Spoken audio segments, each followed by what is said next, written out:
आ गया यार।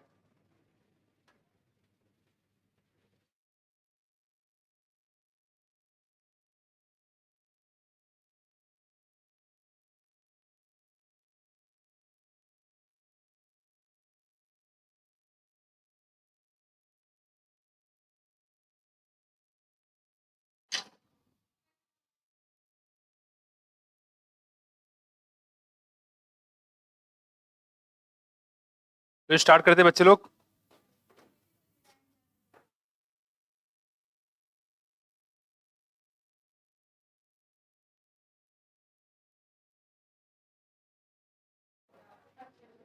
कल तो आप लोग रुके नहीं, भाग गए, है ना? हाँ बच्चे, क्या क्या क्या कह रही है?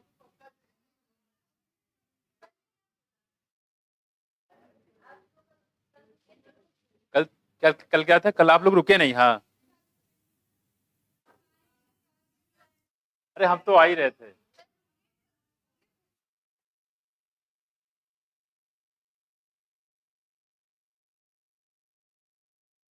हमने ये बोला था कि हम 15 मिनट में पहुंच जाएंगे, बच्चे जाए ना चाहिए। अगर बच्चे का चले जाएंगे फिर ना आए, फिर हम उतनी दूर से आए।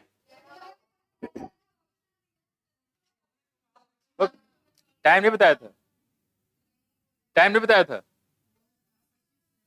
बताओ। नहीं नहीं, दैट्स नॉट अलाउड। नहीं नहीं नहीं, देखो, आ जाओ, इस पे आ जाओ, ठीक है? बाय द वे कल क्लास में तो आज करवा देते हैं, कोई दिक्कत नहीं है, ठीक, ऐड कर देते हैं। हाँ, आज क्लास बढ़ा देते हैं इसी में। यहाँ देखो, हाँ और क्या, पढ़ लो, देखो। हाँ सही बात है, देखो घर में जाओगे सोओगे, क्या फायदा उससे, ये करवा देते हैं, ठीक है? देखो यहाँ पे, सुन लो सुन लो, हम लोग बात करते हैं यहाँ पे कि जो कॉटन बालवर्म की, और उसके लिए पार्टिकुलर जीन था यहाँ पे। एक बताया था हमने, क्राई फर्स्ट एबी, वो किसको मारता था? किसके लिए था वो? Corn borer, cotton bollworm, corn borer के लिए था। किसके लिए था? कॉर्न बोरर के लिए था, ठीक है? और cry first AC, cotton, cry second AB, cotton bollworm के लिए, है ना? तो ये कुछ चीजें हैं, थोड़ा सा ध्यान रखिएगा। गोल्डन राइस में कौन सी विटामिन ज्यादा पाई जाती है? विटामिन ए, है ना? खासकर ऐसे पेशेंट जिनको होता है कलर ब्लाइंडनेस, वो खिलाया जाता है? Night blindness, night blindness. कल तो आपका टेस्ट होगा, परसों, है ना? है ना? क्या की छुट्टी? छूट देंगे, दे जाओगे? मुझे छुट्टी चाहिए इनको, घुमक्कड़ कहीं की। यहाँ देखो, और क्या देखो, चलो तुम लोग बात करें यहाँ पे।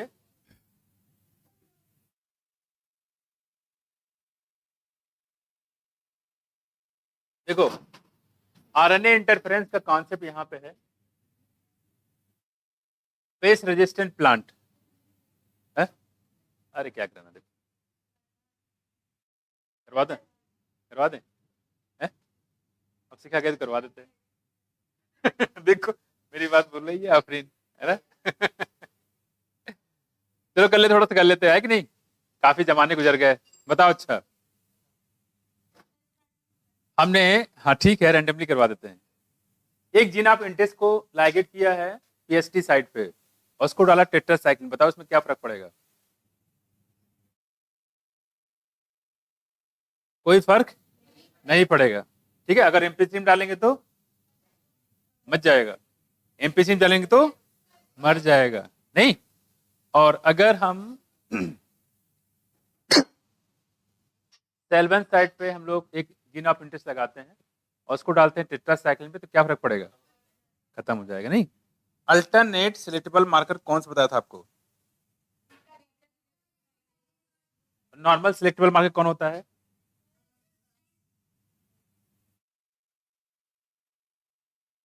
एंटीबायोटिक रेजिस्टेंट जीन होता है ना? उसको बोलते हैं सिलेक्टेबल मार्कर, जो रिकॉम्बिनेंट को नॉन रिकॉम्बिनेंट से अलग करने का काम करता है, ठीक?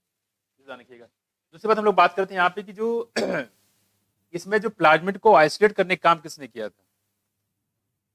प्लाज्मिड को, कोहेन ने, ठीक है।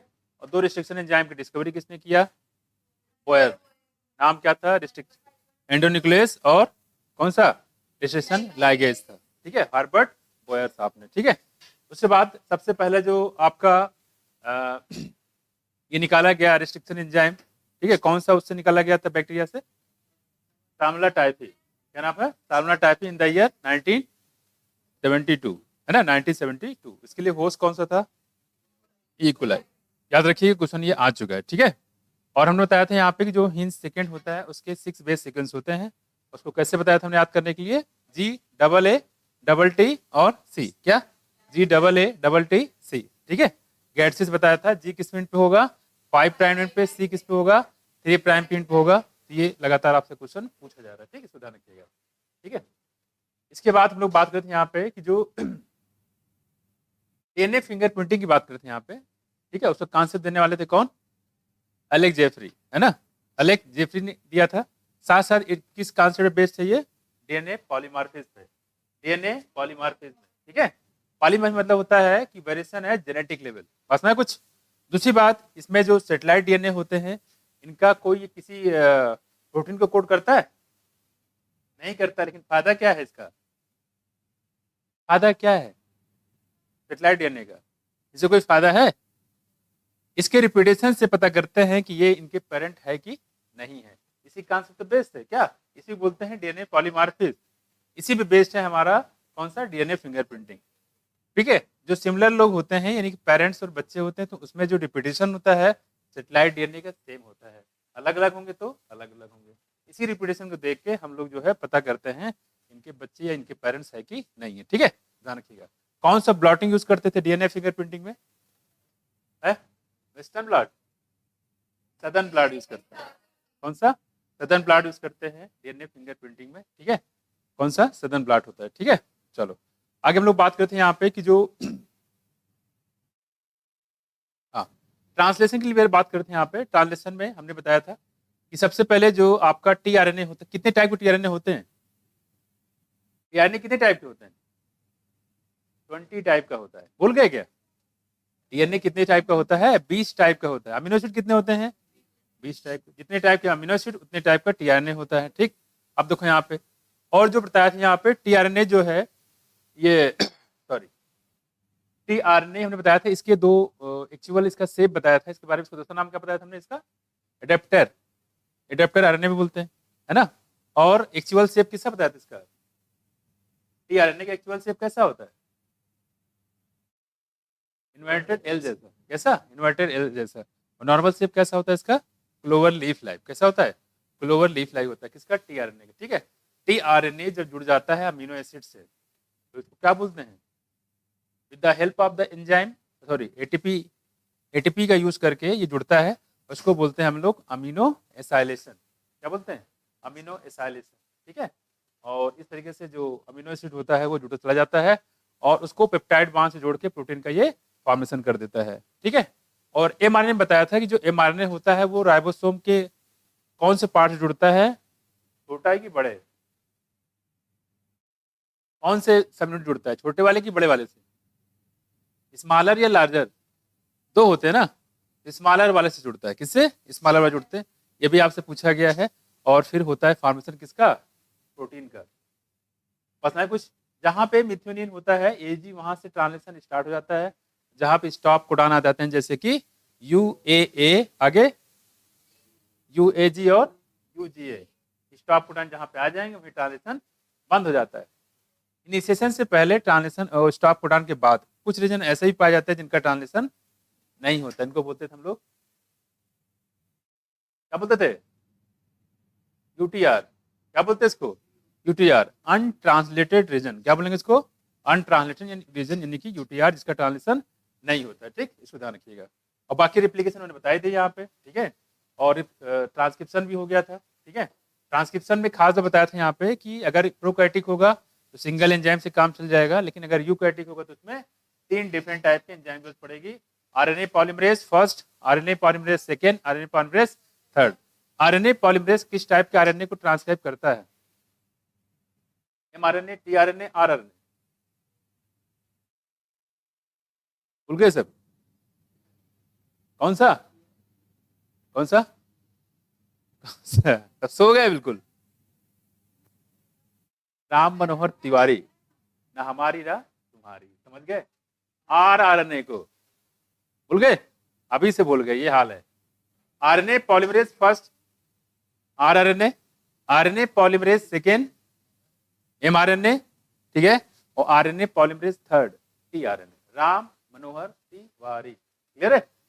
इतना कोड बताने कोई मतलब तो रहा नहीं, याद नहीं आ रहा है किसी को, मैं और कितना मैंने इसे बताया है। ठीक है, चलो अब स्टार्ट कर लेते हैं, थोड़ा सा पढ़ लेते हैं। ठीक, देखो अब कह रहे हैं कि पेस्ट रेजिस्टेंट प्लांट की बात करें यहाँ पे। यहाँ पेस्ट का मतलब टूथपेस्ट नहीं है, कोलगेट जैसा, बस में कुछ। पेस्ट का मतलब ऐसे कोई ऐसा आगजब जो हमारे फसल को नुकसान पहुंचाता है, ठीक है, तो उसको हम लोग बोलते हैं पेस्ट। ठीक है, देखो यहाँ पे करें सेवरल नेमेटोड।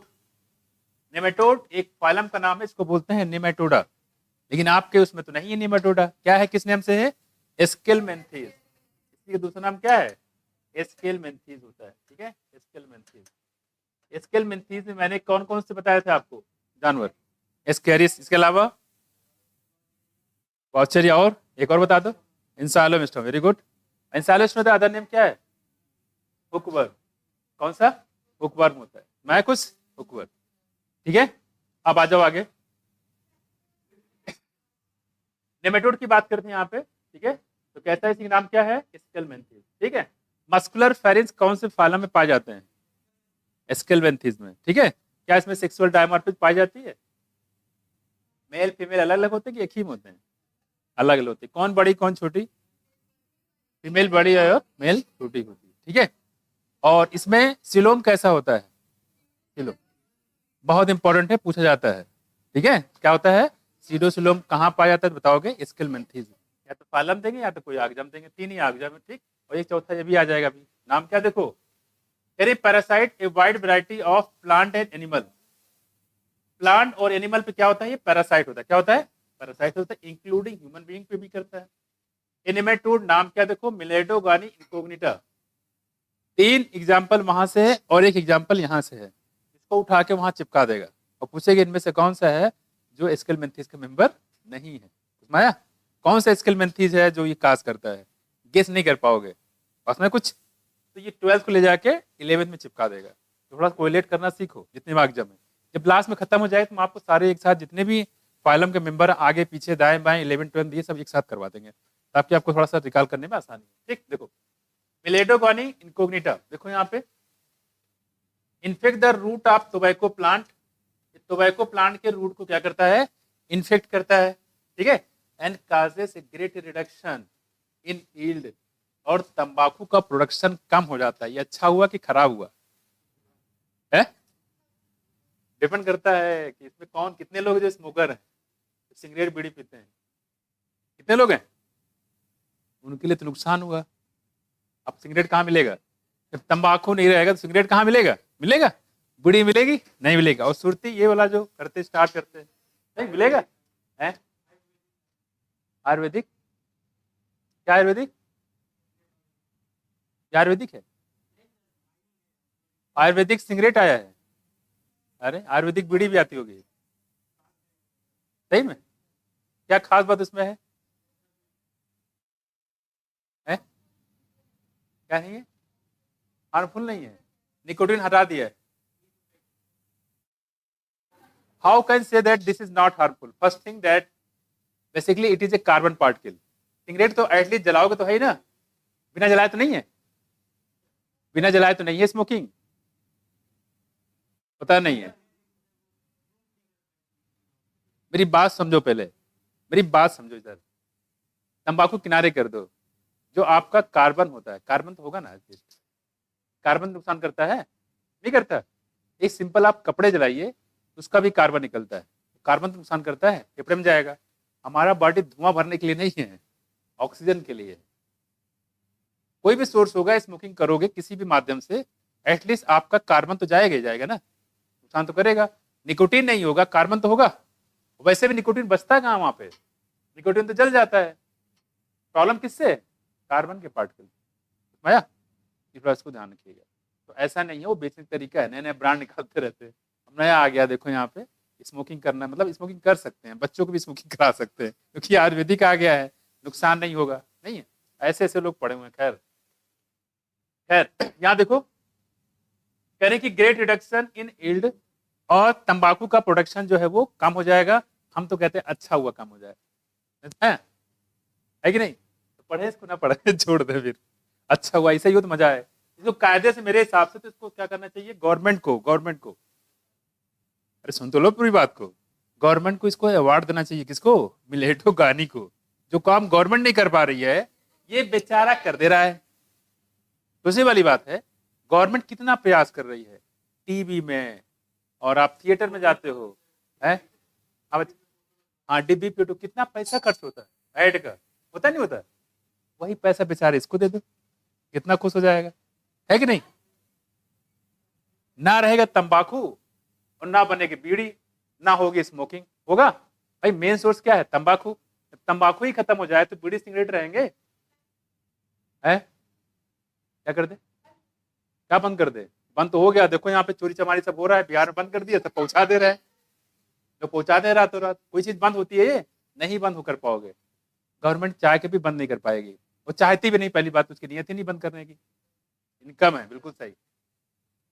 गवर्नमेंट को देखो, गवर्नमेंट को इससे सबसे ज्यादा फायदा होता है, पता है? शराब, बीड़ी, सिगरेट, इसलिए तो बोल रहे हैं, देखो यहाँ पे, इसीलिए हम बोल रहे हैं। मेरे पास बहुत चैनल है कितना बंद करेंगे, ठीक है? मेरा मतलब ये है, मेरी बात समझो, गवर्नमेंट की नीयत ही नहीं होती कभी सब बंद करने की, हकीकत है ये। आपने देखा हो कोरोना टाइम में, बड़ा याद है तुम्हें तो पूरा ध्यान रखते हो, चावल जनरल स्टोर को बंद कर दिया गया था, इवन जब दुकान खोलते थे मुझे याद है लोग लाठियों से मारते थे पुलिस वाले, ठीक है? लेकिन जो शराब का ठेका था ना वो खोल रखा था। कहने मतलब ये कि आप चावल दाल मत खाओ लेकिन पियो जरूर, यही था, क्योंकि उससे उनको इनकम मिलती थी, ठीक है? खैर, तो इनकम सोर्स बहुत बड़ा है, मिलियंस में है इसका इनकम, कारोबार है किसका, तंबाकू का। तो आदमी मरता है तो मरने दो, लेकिन गवर्नमेंट को नुकसान नहीं होना चाहिए। खैर, रोड उसी से बनता है सिगरेट के, ठीक है? देखो यहाँ पे, अब देखो यहाँ पे दूसरी बात कहने के, roots of tobacco plant causes ग्रेटेड, हम तो कहते हैं इसको अवार्ड देना चाहिए, गवर्नमेंट को इसको बुलाना चाहिए, नहीं सेरेमनी करनी चाहिए, किसको, मिलेटो गानी को, कि भाई साहब तुम जो कर रहे हो बहुत अच्छा कर रहे हो, जो हम ना कर पाए तुम कर दिए। और है क्या, ये इन्वर्टिब्रेट है, कौन, मिलेटो गानी इनकोग्निटा। अगर कोई कहे कि इससे नुकसान, तो मैं कहूँगा इससे फायदा है। देखो यहाँ पे, अब कह रहे हैं यहाँ पे, ए नोवल स्ट्रेटजी वास, अब चूंकि गवर्नमेंट को नुकसान हो रहा है तो हर कुछ गवर्नमेंट के नजरिए से नहीं देखना चाहिए, तो गवर्नमेंट अपने फायदे की चीज करती है, और जो फायदे उसके लिए है जरूरी है कि वो पब्लिक के लिए। और हम किस नजरिए से देखते हैं, क्योंकि आप लोग जा कहाँ रहे हो पता है, पब्लिक हेल्थ में जा रहे हो, पब्लिक हेल्थ को इंप्रूवमेंट करने के लिए जा रहे हो, हेल्थ सेक्टर में। और सोचो अगर कोई डॉक्टर अगर सिगरेट पीना शुरू कर दे और कुछ पेशेंट बताया देखो सिगरेट पीना बहुत बुरी बात है, ठीक है, बहुत बेकार चीज है, ठीक है, तो क्या पेशेंट मानेगा, नहीं मानेगा। सबसे पहले तो डॉक्टर को खुद जो है इसको अवॉइड करना चाहिए, करते भी हैं, मैंने बहुत सारे रैली देखे हुए जिसमें ठीक करते हैं, ठीक है। और दूसरी बात ये जो इसकी बात कर रहे थे यहाँ पे, स्मोकिंग करने की बात ये कह रहे थे कि ये जो है ये तंबाकू के रूट्स को इन्फेक्शन कर देता है, इससे तंबाकू का प्रोडक्शन कम हो जाता है, ठीक है, जिससे क्या हो जाता है, गवर्नमेंट का नुकसान हो जाता है, ठीक। देखो कह रहे अब कह रहे कि a novel strategy was adopted to prevent this infestation, कह रहे कि नोवेल मतलब नया, एक नया तरीका निकाला गया कि भाई इससे बचा कैसे जाए, ठीक है। हमारा तो इरादा बिल्कुल नहीं है कि नया तरीका निकालें, हमारा तो इरादा कि और बढ़ जाए, ज्यादा अच्छा है, ठीक। और मैं कोई ना कोई ऐसा जीन डाल दूंगा कि कोई इसको खत्म ही ना कर पाए, ठीक है, इसको बोलते हैं टर्मिनेटर जीन। देखो यहाँ पे खैर was adapted to prevent his infestation which was based on the process of RNA interference, ठीक है, काम लग गया। और इसी एक बार शायद इससे नहीं दूसरे वाले टॉपिक से सुनाया था, देखो आरएनए इंटरफेरेंस, यानी कि इंटरफेरेंस मतलब बाधा पहुंचाना, डिस्टर्ब करना। बस में कुछ किसको डिस्टर्ब करोगे, आरएनए को डिस्टर्ब करोगे। जब आरएनए को डिस्टर्ब करोगे तो क्या नहीं बनेगा, क्या नहीं बनेगा, प्रोटीन नहीं बनेगा, बस में कुछ, तो प्रोटीन वो नहीं बनता है, ठीक। तो कहने मतलब ये जो जो प्रोटीन बनाता था, इसी प्रोटीन की वजह से हमने क्या बताया, चाहे वायरस हो चाहे बैक्टीरिया हो, स्पेशल टाइप की प्रोटीन बनाते हैं, न्यूक्लिक एसिड छोड़ देते हैं, उससे प्रोटीन बनता है, उससे बीमारी होती है। सामने टाइफी हो चाहे कोई भी बैक्टीरिया हो, वायरस हो, वो अपना न्यूक्लिक एसिड छोड़ते हैं, उससे बीमारी होती है। समझ में आया? तो वही कह रहे हैं यहाँ पे कि जो आरएनए है किस चीज का, मिलेटोगानी इनकोग्निटा का, ये एक स्पेशल टाइप की प्रोटीन बनाता है, और इसी प्रोटीन की वजह से तंबाकू के रूट में इन्फेक्शन हो जाता है, जिससे तंबाकू की पैदावार कम हो जाती है और गवर्नमेंट का नुकसान हो जाता है। तो गवर्नमेंट को नुकसान नहीं होना चाहिए। देखो यहाँ पे कह रहे कि RNA take place in all eukaryotic, ये चीज इंपॉर्टेंट है कि जो ये आरएनए इंटरफेरेंस है, ये लगभग सारे यूकैरियोटिक में पाया जाता है। देखो, RNA interference take place in all eukaryotic organism as a method of cellular defence. जितने भी यूकैरियोटिक हैं, जितने भी यूकैरियोटिक हैं, ये सबके सब क्या है, जैसे हमने बताया क्या, मिलेटोगानी इनकोग्निटा क्या है, ये यूकैरियोटिक प्रोकैरियोटिक, प्रोकैरियोटिक, अरे यूकैरियोटिक है भाई, प्रोकैरियोटिक है तो एक ही तो फालम था, कौन सा, मोनेरा। हम लोग पढ़ कौन सा रहे हैं, एनिमल किंगडम पढ़ रहे हैं।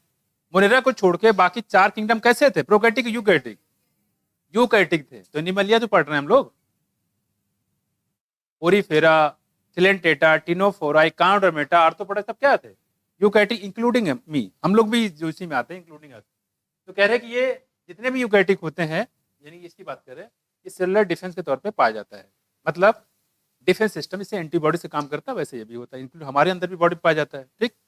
अब कह रहे हैं यहाँ पे, this method involve silencing of specific mRNA, फिर जो स्पेसिफिक एमआरएनए होता है उसको साइलेंस कर देते हैं, जिसके वजह से जो पॉइजनस प्रोटीन बनती है वो बनेगा नहीं बनेगा, तो एमआरएनए क्या करेंगे, साइलेंस कर देंगे। ठीक। Due to a complementary double standard RNA molecule that bind to and prevent translation, molecule that bind to and prevent the translation of RNA, इसको बोलते हैं mRNA साइलेंसिंग। क्या बोलेंगे, mRNA साइलेंसिंग। इस पे भी क्वेश्चन आया था, इस बार भी आया था। देखो,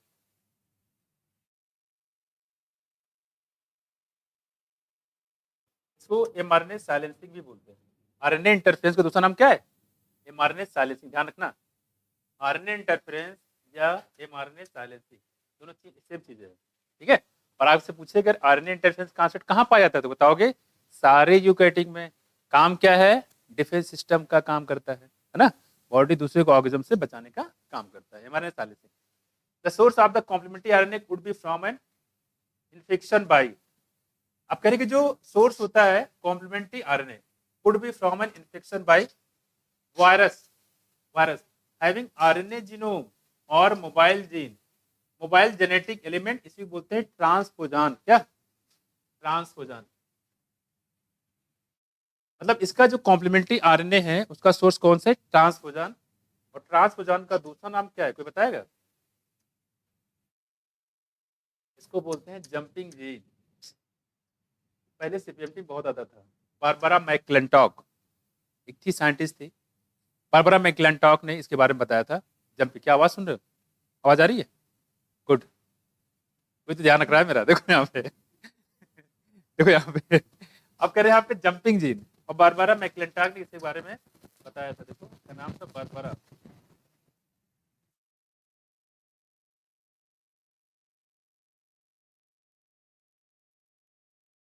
ट्रांसपोजान का दूसरा नाम क्या है, जंपिंग जीन। मेज होता है पक्का, इसमें इसमें बताया था बारबरा मैकक्लिंटॉक जंपिंग जीन के बारे में। नाम क्या है, ट्रांसपोजान बोलो या जंपिंग जीन भी बोलते हैं। ठीक। That replicate by an RNA intermediate, जो आरएनए इंटरमीडिएट होकर इसका रिप्लिकेशन को, मतलब रिप्लिकेशन करता है। ठीक। अब देखो, अब सवाल यहाँ पे ये है कि मैंने इतनी चीजें बताई, लेकिन इसमें कुछ चीजें आपको समझ में आई हुई, कुछ चीजें समझ में नहीं आई। पूरा प्रोसेस में बताता हूँ आपको क्या है। ठीक, देखो नोट कर लिया। ट्रांसपोजान का दूसरा नाम क्या है, जंपिंग जीन, और इसी का जो है उसको बताने वाली थी कौन, बारबरा मैकक्लिंटॉक। तो जंपिंग जीन के बारे में किसने बताया, पहले सीपीएमटी में बहुत आता था, सुपर हिट क्वेश्चन हुआ करता था। ठीक है, जंपिंग जीन ट्रांसपोजान के बारे में किसने बताया, बारबरा मैकक्लिंटॉक। ठीक, इस बात को समझा दूं कि वास्तव में ये गलती क्या है।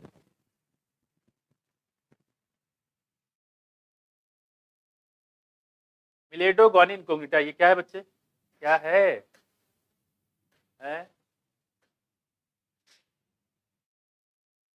देखो देखो देखो,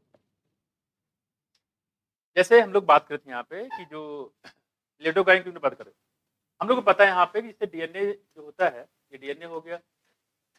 इस डीएनए से क्या बनता है? एमआरएनए। एमआरएनए से क्या बनता है? प्रोटीन। कोई भी करेक्टर होता है वो प्रोटीन की वजह से होता है। ठीक, खराब प्रोटीन बन रही है जिसकी वजह से ये जहर बन रहा है, पॉइजन बन रहा है, जिसकी वजह से जो तंबाकू के रूट में इन्फेक्शन हो रहा है। बस में कुछ दूसरी बात, प्रोटीन मतलब क्या है? एंजाइम। एंजाइम क्या होते हैं? स्पेसिफिक। इसी वजह से रूट को नुकसान कर रहा है, पत्तियों को नहीं कर रहा है। जब रूट ही नहीं रहेगा तो पत्तियां कहाँ रहेंगी? इसी का पेड़ अगर रूट खराब हो जाए, पेड़ बचेगा? नहीं बचेगा। ये बहुत समझदार है, इसने रूट पर अटैक किया। देखो अब करें यहाँ पे ये चीजें है। अब करें कि जैसे ये प्रोटीन है तो प्रोटीन अब एमआरएनए में इंटरफेरेंस करना है। कैसे कर सकते हो? देखो जरा, यानी कि एमआरएनए से प्रोटीन बनने को रोकना है। जैसे एमआरएनए जो होता है बच्चे, मैंने बताया था यहाँ पे कैसा होता है। देखो सिंगल स्ट्रैंडेड एमआरएनए है, ये मान लो है, ठीक है, ये एमआरएनए है, ठीक है। क्या करना है? इसी एमआरएनए में आप क्या करो, इसका कोई कॉम्प्लीमेंट्री ले आओ। क्या कॉम्प्लीमेंट्री? मतलब यहाँ पे ATGC टाइप में लगा हुआ है, टी नहीं रहेगा, यू रहेगा यहाँ पे, ठीक है। तो जो मैं क्या बताना चाह रहा हूँ, इसी कोई कॉम्प्लीमेंट्री आ जाए तो वो कॉम्प्लीमेंट्री यहाँ जोड़ दो इससे, ये इससे। क्या बन गया? डबल स्टैंडर्ड एमआरएनए बन गया कि नहीं बन गया? डबल स्टैंडर्ड एमआरएनए का ट्रांसलेशन होता है? हाँ, नहीं होता है। नहीं होगा भाई इसका। जैसे मान लो यहाँ देखो ध्यान से, मैंने क्या लिखा बताओ? बस तिरछे देख रहे हो यार तुम, ये कोई बात है। देखो यहाँ पे, चलो मैं किसी और भाषा में लिखता हूँ तो समझ जाएगा। वो मोबाइल में देख रहा लग रहा है, नहीं है? उर्दू में लिखता हूँ मैं। कुछ दिख रहा है? कुछ दिख रहा है? दिख रहा है? नहीं दिख रहा है। मेरी बात समझो। अरे यार तुम लोग ना, अरे मेरा मतलब ये है, अगर मैं इसको कवर कर लूं तो आप देख पाओगे? नहीं देख पाओगे। नहीं देख पाओगे तो समझ नहीं पाओगे। तो डबल स्टैंडर्ड होता क्या है कि ये जो टीआरएनए होता है, क्या टीआरएनए होता है, इसको पढ़ नहीं पाता। जब पढ़ नहीं पाएगा तो प्रोटीन कैसे बनाएगा? ये क्वेश्चन आता है ना कि भाई डबल स्टैंडर्ड एमआरएनए होता क्या है। तो डबल स्टैंडर्ड एमआरएनए ये होता है कि जो टीआरएनए होता है इसको रीड नहीं कर पाता। जब ओपन किताब रही, बंद किताब है तो कहाँ पढ़ पाओगे? खोलना तो पड़ेगा। ये चूंकि बंद रहती है इसलिए उसको टीआरएनए इसको पढ़ नहीं पाएगा। पढ़ नहीं पाए तो प्रोटीन बना पाएगा? नहीं बना पाए। तो उसके साथ दिक्कत यही होती है। डबल स्टैंडर्ड बन गया क्या? एमआरएनए। तो क्या डबल स्टैंडर्ड एमआरएनए से प्रोटीन बनेगा? No protein formation.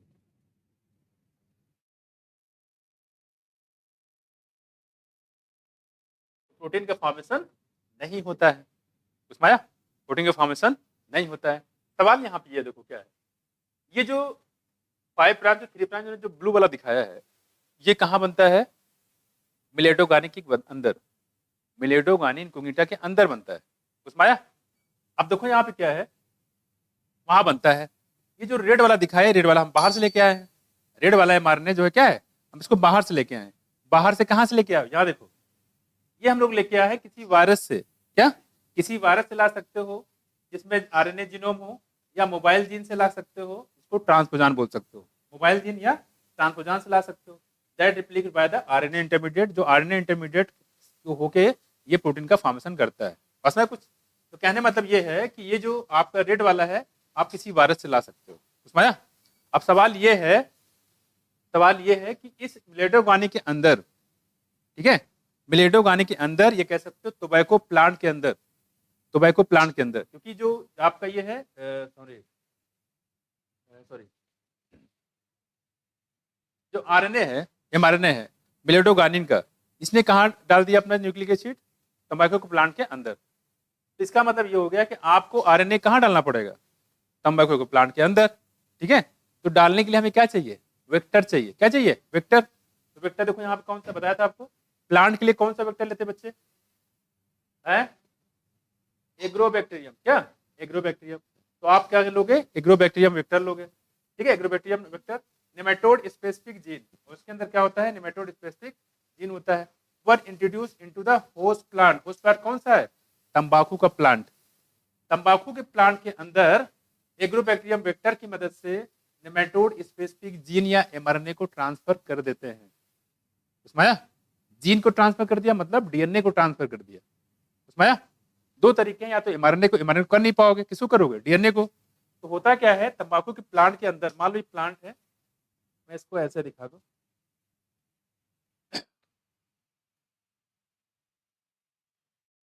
ये है, ये हमने ले लिया, और इसके अंदर जो है जिसे हमने क्या डाल दिया, देखो नेमेटोड स्पेसिफिक जीन डाल दिया, मतलब ये डिवाइड ये मान लो है, ठीक, ये हमने डाल दिया। अब डालने के बाद क्या होगा, इसके क्या होगा, इसका ट्रांसक्रिप्शन होगा। क्या होगा? ट्रांसक्रिप्शन होगा। ट्रांसक्रिप्शन से ये क्या बनाएगा, देखो सिंगल स्ट्रैंड बनाते हैं इस टाइप में, ये बना दिया, ये क्या बन गया, एमआरएनए। उसमें आया? क्या बन गया, एमआरएनए। और इसी बॉडी के अंदर जो आपको ये ब्लू वाला दिख रहा था ना, ये ब्लू वाला, ये हमने डाल दिया, ठीक है। तो क्या हो जाए, देखो तो माइक्रो प्लांट के अंदर ये बन गया क्या, डबल स्टैंडर्ड एमआरएनए। क्या बन गया, डबल स्टैंडर्ड एमआरएनए। उसमें आया? मतलब ये हो गया कि ये जो आपका तंबाकू के प्लांट था, उस तंबाकू के प्लांट में निमेटोड स्पेसिफिक जीन या डीएनए को डाल दिया गया है, ठीक है। और जब डीएनए को डालोगे तो बच्चे यहाँ पे देखो क्या है, ये जो एक इसमें दो एमआरएनए बनेगा ना, दो एमआरएनए का मतलब एक एमआरएनए बनेगा, ठीक है। अब करें, जो एमआरएनए बनता है, इस एमआरएनए से ये जो वायरस वाला एमआरएनए है, ये दोनों आपस में जुड़ जाएंगे। वायरस वाले एमआरएनए को आपस में क्या कर लेगा, जोड़ लेगा, और जोड़ के बनाए क्या, डबल स्टैंडर्ड एमआरएनए बना लेगा। मतलब इसमें जो डबल स्टैंडर्ड आरएनए है, इसमें एक तो कौन सा वाला है, मिलेडोगानी वाला है, और एक कहाँ का दिया गया है, देखो एक हमारा लाया कहाँ से, होस्ट से लाया गया, यहाँ से होस्ट किसी बाहर से, मतलब होस्ट से क्या, किसी वायरस से लाया गया है, बस में कुछ वायरस हो सकता है या कोई आगजम और भी हो सकता है, उससे लेके आया गया, जिसमें इस तरीके से कॉम्प्लीमेंट्री बेस पाया जाए, समझ। और इसको डाल दिया गया, इसकी वजह से क्या किया इसने, ये जो आपका मिलेडोगानी वाला था, क्या नाम है, एमआरएनए, उससे जुड़ गया, जुड़ने के बाद इसने बना दिया डबल स्टैंडर्ड एमआरएनए, उसमें। और डबल स्टैंडर्ड एमआरएनए बना दिया, अब इसका प्रोटीन का फॉर्मेशन नहीं होगा, तंबाकू के पेड़ पे इन्फेक्शन होगा नहीं होगा, ना प्रोटीन बनेगी ना इस पर इन्फेक्शन हो पाएगी। इन्फेक्शन क्यों हो रहा था, प्रोटीन बनने की वजह से, उसमें आ रहा नहीं आ रहा है, उड़ रहा है ऊपर से। हाँ, फिर से देखो मैंने क्या बताया, देखो हमने ये बताया यहाँ पे, ये जो मिलेडोगानी इनकॉग्निटा है, ठीक है, मिलेडोगानी इनकॉग्निटा में के अंदर क्या होगा, कोई डीएनए होगा, डीएनए से क्या बना होगा, एमआरएनए, एमआरएनए से क्या बनता है, प्रोटीन। ये प्रोटीन बनने की वजह से इन्फेक्शन होता है, क्या होता है, इन्फेक्शन। और ये न्यूक्लिक एसिड डालता है किसके अंदर, तंबाकू के प्लांट के अंदर। तंबाकू के प्लांट में वो अपना न्यूक्लिक एसिड डालेगा, ये प्रोसेस कहाँ, डीएनए से क्या बनेगा, एमआरएनए, हमारे पर प्रोटीन बनेगा। तो हम इस प्रोटीन बनने को ही रोक देंगे, कहाँ पे, तंबाकू के प्लांट के अंदर, उसमें आया? प्रोटीन बनने को कैसे रोकेंगे, जो ये एमआरएनए बना था, जो एमआरएनए बना था, इसी के कोई कॉम्प्लीमेंट्री एमआरएनए बाहर से लाएंगे, उसमें आया? तो बाहर से एमआरएनए तो ला नहीं सकते, तो क्या लाओगे, डीएनए। तो हमने क्या किया, देखो यहाँ पे जो वायरस था या कोई और मोबाइल जीन था, उसका हमने डीएनए लेके आए, और डीएनए लाने के बाद हमने तंबाकू के प्लांट में डाल दिया।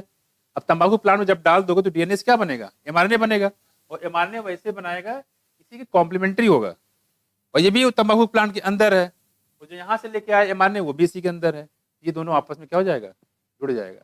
जुड़ने से क्या होगा, ये बन जाएगा डबल स्टैंडर्ड एमआरएनए, और इसका ट्रांसलेशन रुक जाएगा। यानी कि आपने आरएनए को काम करने से रोक दिया, आरएनए को इंटरफेयर कर दिया, क्या बनाने के लिए, प्रोटीन बनाने से रोक दिया। जब प्रोटीन बनेगा नहीं तो इन्फेक्शन होगा नहीं, इसी को बोलते हैं आरएनए इंटरफेरेंस। माया मैं क्या कुछ कोई दिक्कत, ये है पूरी कहानी आरएनए इंटरफेरेंस, ठीक है। चलो एक क्वेश्चन जो उससे पूछा गया है वो ध्यान रखिएगा इसमें, एमआरएनए साइलेंस, तो ये दोनों नाम याद रखिएगा, आरएनए इंटरफेरेंस और एमआरएनए साइलेंस, दोनों का नाम सेम, ठीक है। और बाकी मिलेडोगानी इनकॉग्निटा पता ही यहाँ पे कौन सा है, फैमिली कौन सी है, सॉरी फाइलम कौन सा है, ये आपको पता होना चाहिए। और दूसरा जो ये भी है ट्रांसपोजान, याद रखिएगा कि आरएनए इंटरफेरेंस में क्या यूज किया गया था, ट्रांसपोजान यूज किया गया था। ये पूछा गया नीट 2022 में, पूछा गया था आरएनए इंटरफेरेंस में क्या यूज किया गया था, पूछा गया था ट्रांसपोजान, ये याद रखिए, पूछा गया तो ट्रांसपोजान दिए, ध्यान रखिएगा। इसी ट्रांसपोजान का दूसरा नाम क्या बताया मैंने, जंपिंग जीन, तो जंपिंग जीन भी दे सकता है, ठीक है। आपने देखा होगा मक्के का जो सीड देखा होगा, मक्के के सीड के कई सारे कलर देखे होंगे, एक डार्क येलो होता है, एक व्हाइट कलर का होता है, एक इन दोनों के बीच में देखा है, नहीं देखा, नहीं देखा, तो वो जंपिंग जीन की वजह से होता है। बारबरा मैकक्लिंटॉक ने इसके बारे में बहुत डिटेल में बताया है, वो आपका सिलेबस नहीं इसलिए इसकी बात नहीं कर रहे हैं, ठीक है। लेकिन हाँ सीपीएमटी जब आता है तो बहुत इसी क्वेश्चन बहुत बार बार रिपीट होते थे। जंपिंग जीन पूछा जाता है, ट्रांसविजन पूछा जाता है, किसके बारे में किसने बताया, तो बारबरा मैकक्लिंटॉक ने बताया था, ठीक। चलो अब देखो यहाँ पे क्या क्या ध्यान रखिएगा कि आरएनए इंटरफेरेंस जब कराया गया था, ठीक है, तो इसमें होस्ट प्लांट कौन सा था, तो टोबैको था। क्या था? टोबैको। मैं इसको समराइज करा दूं, ज्यादा सही रहेगा, है ना।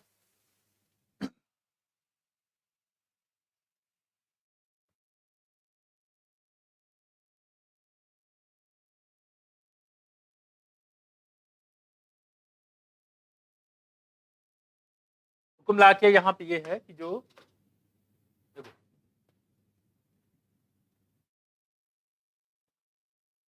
आरएनए इंटरफेरेंस में होस्ट कौन है, देखो बताओ होस्ट कौन है, कौन है? है टोबैको है। टोबैको का कौन सा पार्ट है? लीफ है कि स्टेम है, ठीक है। और इन्फेक्टिव एजेंट कौन सा है इसमें?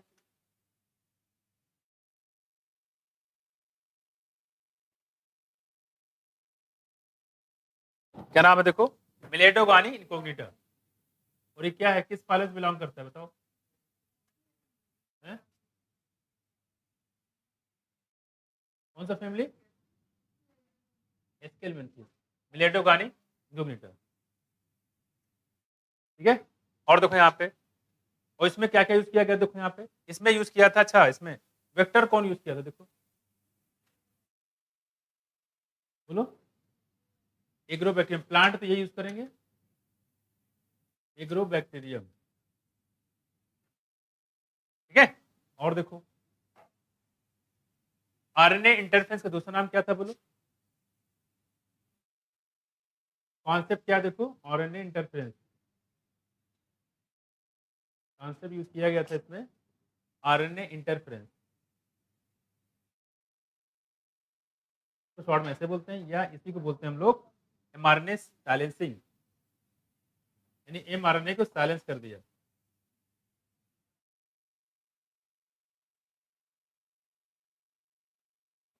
ठीक है। ये हो गया, तो ये कुछ बात याद रखिएगा, ठीक है। ट्रांसपोजान होता है, इसी मोबाइल जेनेटिक एलिमेंट बोलते हैं, है ना।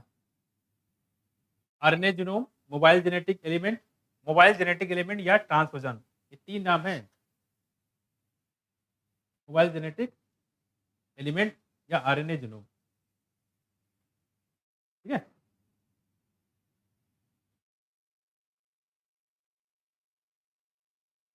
ठीक है, ये खैर हम लोग बात करें यहाँ पे, हो गया। अब देखो यहाँ पे, अब कह रहे कि जो यहाँ पे यूज किया गया, जो इसकी बात करें यहाँ पे एग्रोबैक्टीरियम की, और इसमें सारी चीज तो हो गई इसमें, है ना, और तो कुछ है नहीं है। और दूसरी बात ध्यान रखिएगा, जो आरएनए इंटरफेरेंस का कॉन्सेप्ट जो है, जितने भी यूकैरियोटिक होते हैं लगभग सब में पाया जाता है, ठीक है। क्या काम करता है, बोलो। हाँ, ऑल यूकैरियोट,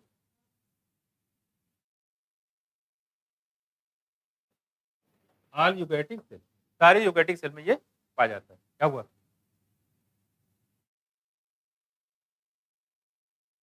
दुकान खुल गया पूरा, नहीं जल्दी करो। सारे यूकैरियोटिक में क्या काम है इसका, सेलुलर डिफेंस में, है ना। पूछ सकता है यहाँ पे,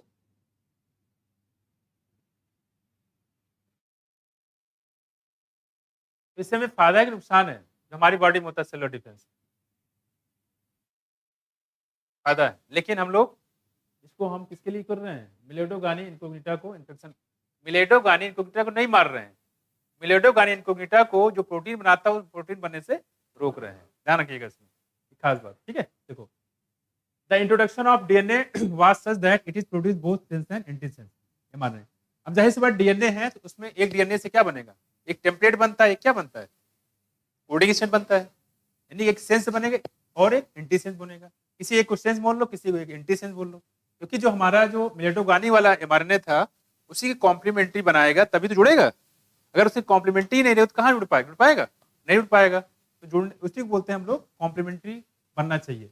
सेंस बोलते हैं एक दूसरे को एंटी सेंस, तो ये बनेंगे। एक डीएनए कितने माने बनते हैं? तो बस में कुछ उसी की बात यहाँ पे करना है। देखो, the introduction of DNA was such that it is produce both sense and anti sense. Sense और एंटी सेंस दोनों टाइप के जो आरएनए बनाता है इन द होस्ट, ठीक है, होस्ट, क्योंकि सुडाला कहाँ था? होस्ट में। These two RNA being complementary to each other form a double standard RNA that initiated RNA interference. यहाँ जो लिखा हुआ दीज टू आरएनए, इसमें बात मतलब ये है कि इसमें दीज टू का मतलब यहाँ पे ये है कि एक आरएनए इसका जो आप होस्ट से लेके आए थे, और एक आरएनए कौन सा? मिलेटोगानी वाला, पास में उसके साथ जुड़ता है, वो प्रोटीन बनाने से रोकता है, उसकी बात कर रहे हैं। यानी कि ये दोनों आपस में जुड़े जा सकते हैं। ये आपस में जुड़े जाएंगे तो फायदा क्या हुआ इसको लाने का? समझाया? तो काम तो कुछ हुआ नहीं। तो कहने मतलब एक आरएनए इसका लेंगे और एक आरएनए उसका होता है, ये दोनों होस्ट के अंदर आपस में मिल जाते हैं। मिलने के बाद डबल स्टैंडर्ड आरएनए बन जाएगा जिसका ट्रांसलेशन नहीं होता। यहाँ complementary to each other form a double standard RNA, ठीक है, दैट इनिशिएटेड आरएनए इंटरफेरेंस। ये आरएनए इंटरफेरेंस करता है, साइलेंस द स्पेसिफिक एमआरएनए। जो स्पेसिफिक एमआरएनए उसको क्या कर देगा? साइलेंस कर देगा। इसको खास तौर पे ध्यान रखिएगा। मैं ये कुछ बातें आप याद रखिएगा, ठीक है। तो होस्ट टोबैको रूट्स है, इफेक्टिव एजेंट है मिलेटोगानी, वेक्टर कौन है? एग्रोबैक्टीरियम, कॉन्सेप्ट आरएनए इंटरफेरेंस का है या एमआरएनए साइलेंसिंग बोलते हैं, और जितने यूकैरियोटिक होते हैं सब में पाए जाते हैं एज ए सेलुलर डिफेंस के तौर पे, ठीक है। और एक याद रखिएगा इसमें ट्रांसपोजान मोबाइल जेनेटिक एलिमेंट, ये भी इसके नाम है, ठीक है, आरएनए जीनोम। क्लियर है? कोई दिक्कत तो नहीं? ठीक है, तो इस तरह से क्वेश्चन यहाँ पे लगा सकते हैं, ठीक। बाकी आपको जेनेटिक्स पढ़ा चुके नहीं, मैं बताया था अगर जेनेटिक्स ना पढ़ा तो आपको थोड़ा दिक्कत होती है, लेकिन पढ़ा दिया आपको ट्रांसलेशन कैसे होता है, तो वो आप इसमें आसानी से कर सकते हो, ठीक। और कोई दिक्कत फिर से पूछना इसमें, ठीक। अब आते हैं आगे। हो गया बच्चे? ये सारी चीज पूछी जाती हैं। और ट्रांसपोजान का पता ही यहाँ पे इसमें क्वेश्चन पूछा गया है, mobile genetic element transposon RNA genome. और ये टॉपिक है, इंपॉर्टेंट है बच्चे, ये टॉपिक इंपॉर्टेंट, कहीं से भी क्वेश्चन आ सकता है इसमें, ठीक है।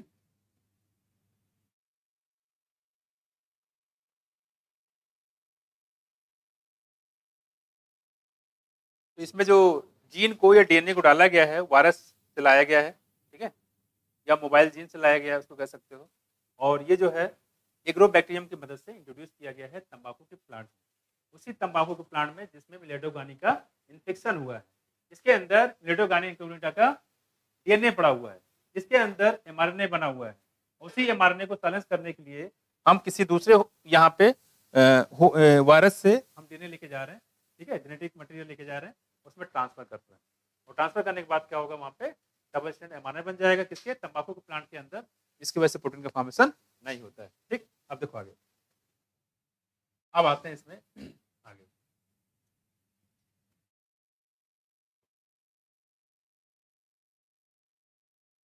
एक ये टॉपिक, एक इंसुलिन का फॉर्मेशन है, दोनों में से एक क्वेश्चन आते हैं, ठीक है, इंपॉर्टेंट टॉपिक है ये एप्लीकेशन में।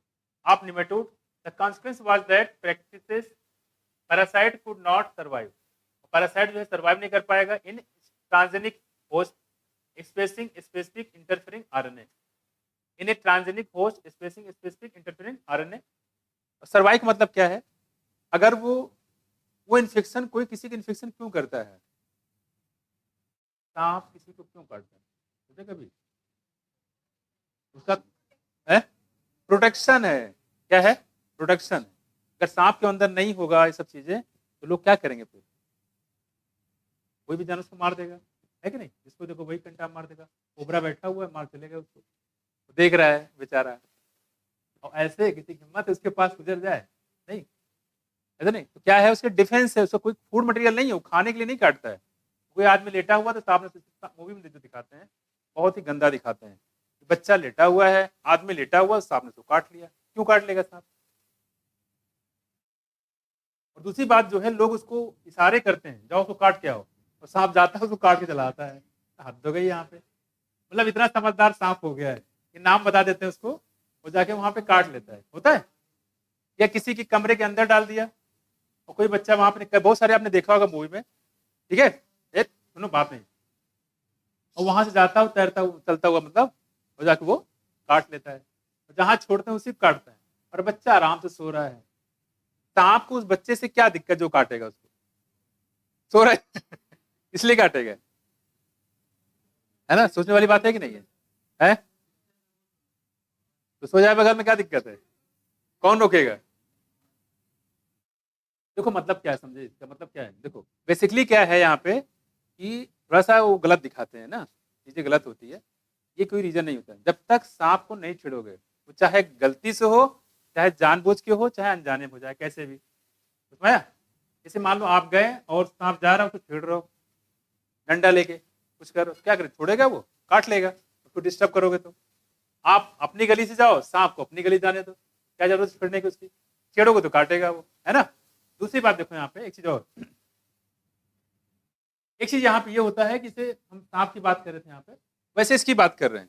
ठीक है, तो ये कैसे है यहाँ पे, ये क्या नाम है, जो कहा था मिलेटोगानी इंक्यूबेटर के अंदर था। ठीक है, सेलुलर डिफेंस के तौर पर बताया था। ठीक है, तो कहने मतलब ये अपने अंदर हर ऑर्गेनिज्म जो होता है उसके अंदर डिफेंस सिस्टम पाता है। जब इसके अंदर ये डिफेंस सिस्टम खत्म हो जाएगा, सर्वाइव करेगा? खत्म हो जाएगा, इसकी डेथ हो जाएगी। बस ना कुछ। तो डिफेंस सिस्टम जब आदमी खत्म हो गया, छोटा बच्चा होता है, ठीक, तो बार बार पीटो, छोटे बच्चे लेके आओ, अपने लोग खिलाते हैं, उसके पास खासकर उसके दांत निकले हों, उसके पास हथियार के मार तो सकता नहीं है, छोटे छोटे हाथ होते हैं उसके, ठीक, एक ही काम उसका हथियार रहता है, क्या? दांत। और जाके वो पकड़ेगा और दांत काट लेगा पूरा। ठीक है, ये होता है। जब उसको कहते हो भाई छोड़ दो अब नहीं करेंगे, तब जाके छोड़ता है। होता नहीं होता है सर? तो बच्चे के पास हथियार क्या है? दांत। देखो खैर, अब यहाँ पे कह रहे हैं not survive in A transgenic host specific interfering RNA, the transgenic plant therefore God is protected from the parasite. इस तरीके से पैरासाइट से ये अपने आप को प्रोटेक्ट कर लेता है। कहने मतलब यहाँ पे यही चीज तंबाकू प्लांट कर रहे हैं, वहां पे कोई आप ऐसा डीएनए डाल दो जो लगातार एमआरएनए बनाता रहे, जो किसके कॉम्प्लीमेंट्री हो? मिलेटोगानी इंकोग्निटा के जो एमआरएनए उससे कॉम्प्लीमेंटरी हो। जैसे मिलेटोगानी इंकोग्निटा उसके अंदर डीएनए डालेगा अपना, तुरंत उससे कॉम्प्लीमेंट्री होगा और वो उसको प्रोटीन बना डबल स्टैंडर्ड एमआरएनए बन जाएगा। जब डबल स्टैंडर्ड एमआरएनए बन जाएगा तो उससे कोई नुकसान उसको होगा नहीं। समझा? तो वही कह रहे हैं यहाँ पे, ये जीन उसके अंदर डाल दिया जाता है, किसके? तंबाकू प्लांट के अंदर। यहाँ देखो दिखाया गया इसके बारे में। फिर होस्ट प्लांट कौन सा था? तंबाकू। यहाँ देखो, host plant generated double standard RNA triggers protection against the nematode infestation. ठीक है, यहाँ पे देखो आप दिखाया गया डबल स्टैंडर्ड आरएनए की बात करें। Roots of typical control plant, जहाँ जो दिखाया गया ए वाला टिपिकल कंट्रोल प्लांट है। Transgenic plant roots 5 days after deliberate infection of nematode but protected through the novel mechanism. यहाँ देखो दिखाया गया है, यहाँ पे इन्फेक्शन दिखाया गया, यहाँ पे करें इसको बचा लिया गया है जो नया मैकेनिज्म। ठीक है, सारे रूट जो है वो अलग अलग दिखाए गए। खैर, अब आते हैं अगले टॉपिक पे, इसका नाम है बायोटेक्नोलॉजी एप्लीकेशन इन मेडिसिन। हम लोग पढ़ना क्या था? एक आपको हेल्थ में पढ़ना था, यानी कि मेडिसिन तौर पर, दूसरा किसमें था? एग्रीकल्चर में। एग्रीकल्चर मोस्टली हम लोग पढ़ चुके हैं, इसमें आ रहे हैं। देखो the recombinant DNA technology process, यहाँ देखो क्या कह रहे हैं। Process have made immense impact in the area of healthcare by enabling mass production of the safe and more effective therapeutic drugs। therapeutic मतलब मेडिसिन की बात कर रहे हैं यहाँ पे, काफी ज्यादा ड्रग्स इससे बनाया गया। देखो further the recombinant therapeutics do not induce unwanted immunological response. कह रहे कि जो थेरेपेटिक्स, जो मेडिसिन होती है, जो बायोटेक्नोलॉजी बनाई जाती है, do not induce unwanted immunological response as in common case of similar product isolated from the non human source. पहले क्या होता है, जैसे इंसुलिन की बात कर लेते थे, जब इंसुलिन बीच में जब डायबिटीज लोग होने लगा, अब तो खैर सब ट्रांसजेनिक आने लगा, लेकिन पहले जब नहीं था तो कहाँ से निकालते? जो कैटल्स होते थे उसके पेंक्रियाज के जो आइलेस ऑफ लैंगरहैंस होता है, उसको निकाल के जो है वो इंसुलिन को तैयार करके बनाते थे, ठीक से भी, है ना? तो उससे क्या होता है, तो ठीक तो हो जाता था, डायबिटिक कंट्रोल तो रहता था, लेकिन दिक्कत होती थी, साइड इफेक्ट बहुत ज्यादा थे। दाएं निकल आते थे चेहरे पे, रैसेज हो जाते थे, बहुत सारी दिक्कतें, मतलब साइड इफेक्ट काफी ज्यादा थे। ठीक है, ये दिक्कतें आती थी, तो उसी की बात करें यहाँ पे। लेकिन जो आपका बायोटेक्नोलॉजी मेथड बना दिया गया है, इसमें ऐसा कोई साइड इफेक्ट नहीं है उसमें। देखो non human source, non human source मतलब इससे पिग, कैटल्स, गाय भैंस, इस टाइप के जानवर। ठीक है, देखिए at present about 30 recombinant, mark कर लो, ये इंपॉर्टेंट है। 30 रिकॉम्बिनेंट थेरेपेटिक, रिकॉम्बिनेंट मतलब जो बायोटेक्नोलॉजी की मदद से बनाए गए हैं, therapeutics have been approved for human use the world over. पूरे वर्ल्ड में 30 रिकॉम्बिनेंट मेडिसिन इस समय मौजूद है, जिनमें से 12 of these are presently being marketed. ठीक है, इन इंडिया। जिनमें से 12 की मार्केटिंग कहाँ की जाती है? इंडिया में, नहीं कि 12 इंडिया में पाए जाएंगे आपको। ठीक, इससे कोई साइड इफेक्ट नहीं। ठीक, अब देखो यहाँ पे क्या है, जेनेटिकली इंजीनियर इंसुलिन की बात करें यहाँ पे देखो, management of adult onset diabetes possibly by taking insulin. किसी को डायबिटिक हो गया हो, आपके घर मान लो कोई है, तो क्या करते हैं वो इंसुलिन का इंजेक्शन लेते हैं। ठीक है, बेसिकली डायबिटिक में होता क्या है कि जो आदमी की पेंक्रियाज होती है, पेंक्रियाज मैंने बताया था एक्सोक्राइन है कि इंडोक्राइन है, दोनों होता है, जिनमें से ये 2% तो इंडोक्राइन है और 98% एक्सोक्राइन होता है। तो एक्सोक्राइन पोर्शन होता है वो डाइजेस्टिव सिस्टम पढ़ेंगे हम लोग, बस में पैंक्रियाटिक जूस वगैरह निकलता है, तो डाइजेशन में हेल्प करता है, प्रोटीन वगैरह कार्बोहाइड्रेट। ठीक है, लेकिन जो इंडोक्राइन पोर्शन होता है उसमें आपके ये पाया जाता है आइसलेट्स ऑफ लैंगरहैंस। क्या इस आइसलेट्स ऑफ लैंगरहैंस में 3 टाइप की सेल होती है, अल्फा बीटा और गामा नहीं डेल्टा रेस निकाल दिया, अल्फा बीटा और डेल्टा। जो अल्फा होता है, ठीक है, जो अल्फा होता है वो ग्लूकागॉन को लेवल को मेंटेन करता है, मतलब ग्लूकागॉन हार्मोन निकालता है, क्या निकालता है, ग्लूकागॉन। और जो बीटा होता है वो इंसुलिन निकालता है।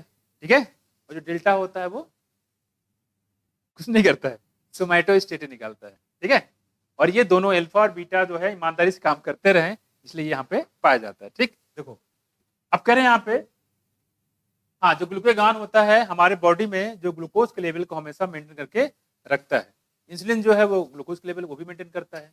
इंसुलिन क्या काम करता है, जैसे आपने तुरंत खाना खाया तो हमारे बॉडी में ग्लूकोज के लेवल का बढ़ जाता है। ठीक है, ग्लूकोज लेवल बढ़ जाता है, हमारी बॉडी में हर चीज के लेवल कांस्टेंट होना चाहिए, घटना या बढ़ना नहीं चाहिए।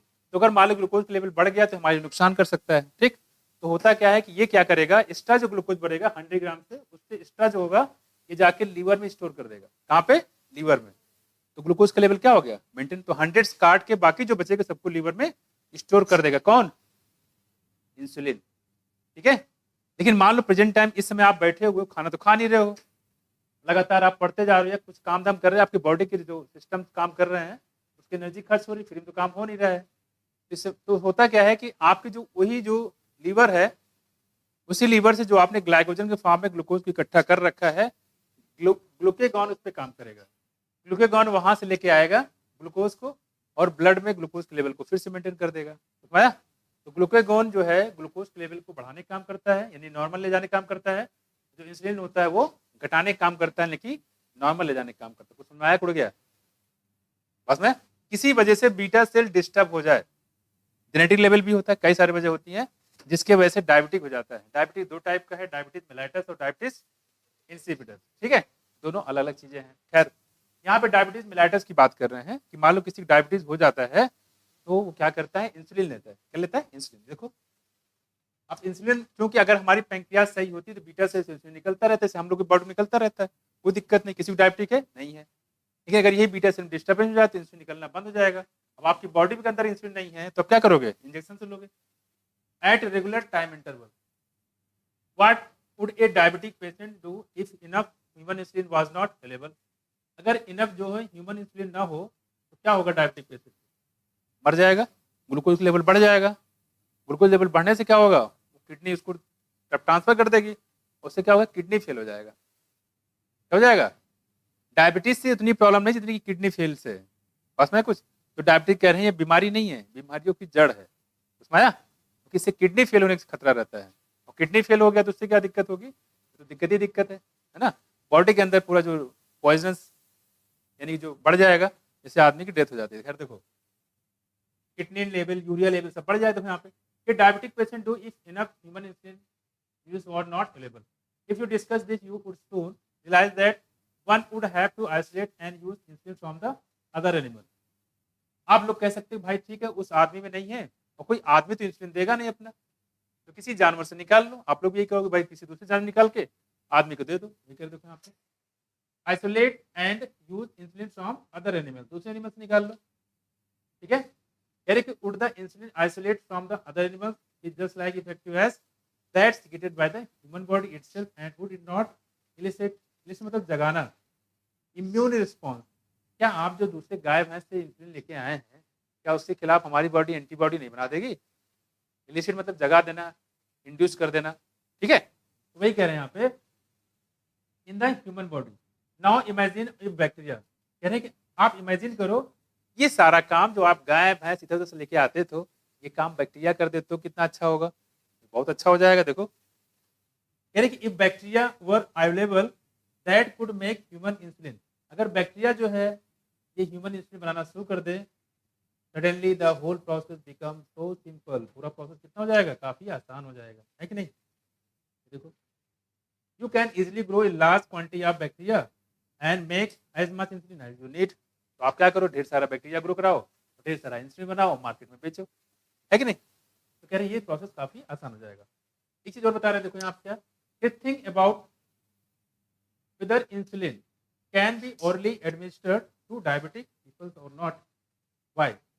कह रहे कि अगर मान लो कोई डायबिटिक पेशेंट है, ठीक है, और उसने इंसुलिन की टेबलेट या कैप्सूल को खा लिया है, ठीक है, तो क्या होगा, है? हाँ देखो इंसुलिन क्या है, प्रोटीन होता है, नहीं, इंसुलिन हो गया, ग्लूकागॉन हो गया, सोमेस्टोस्टेटिन हो गया, सब क्या नेचर कैसा है, प्रोटीन है, क्या है, प्रोटीन। और अगर वो टेबलेट के फॉर्म में खाएगा तो उसको बॉडी जैसे पेट में पहुंचेगा, क्या हो जाएगा, उसका डाइजेशन हो जाएगा। प्रोटीन का डाइजेशन कहाँ होता है, स्टमक में, उसका डाइजेशन हो जाएगा, और डाइजेशन होने के बाद वो प्रोटीन बचा कहाँ है, वो बन गया अमीनो एसिड में तोड़ देगा उसको।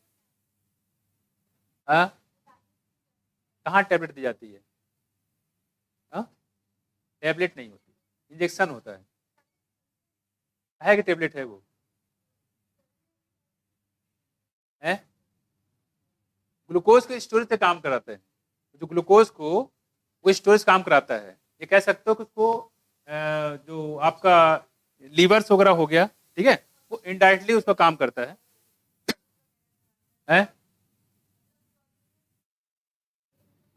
पास कर देता है। साथ साथ ये कह सकते हो कि जो उसको इंड्यूस करता है, पास ना, इंड्यूस करता है उसके एब्जॉर्प्शन को, और ऐसा कोई काम करता नहीं है।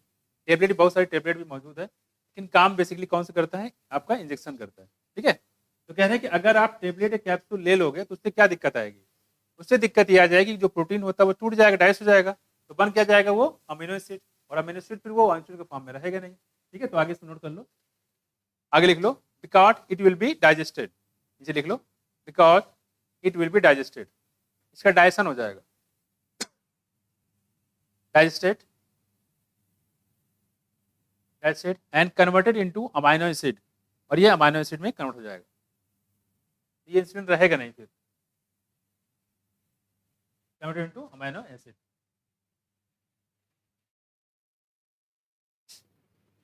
ठीक है। यहाँ तो जो लिखा है इसमें कोई खास क्वेश्चन आपके है नहीं, क्वेश्चन इसके आगे है, देखो इसी वजह से हम लोग इसके टेबलेट या कैप्सूल इंजेक्शन के कैप्सूल के फॉर्म में लेते हैं।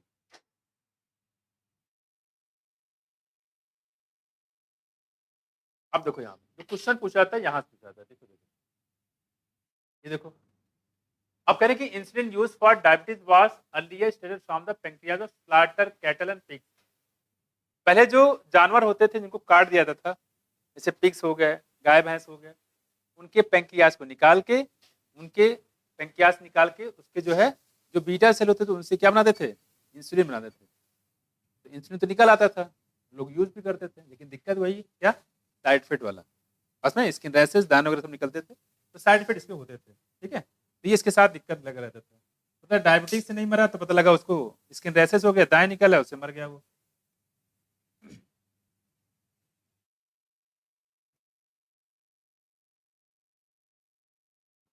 देखो क्या देखो, कह रहे insulin use diabetic was earlier stated from the pancreas of slaughter cattle, ठीक है, and pig, insulin from an animal, slaughter cattle मतलब होता है जो जानवर को मार के निकालते हैं, उसको बोलते हैं स्लॉटर कैटल, यानी कि जानवर जिंदा उससे निकाल लेंगे नहीं, जानवर को मारोगे तभी तो पैंक्रियाज निकालोगे। देखो यहाँ पे insulin from an animal source, तो cause some patient do develop allergy, लेकिन कुछ लोगों में एलर्जी हो जाती थी, और अदर टाइप ऑफ रिएक्शन या अदर टाइप के कुछ रिएक्शन हो जाते थे side effect the foreign protein.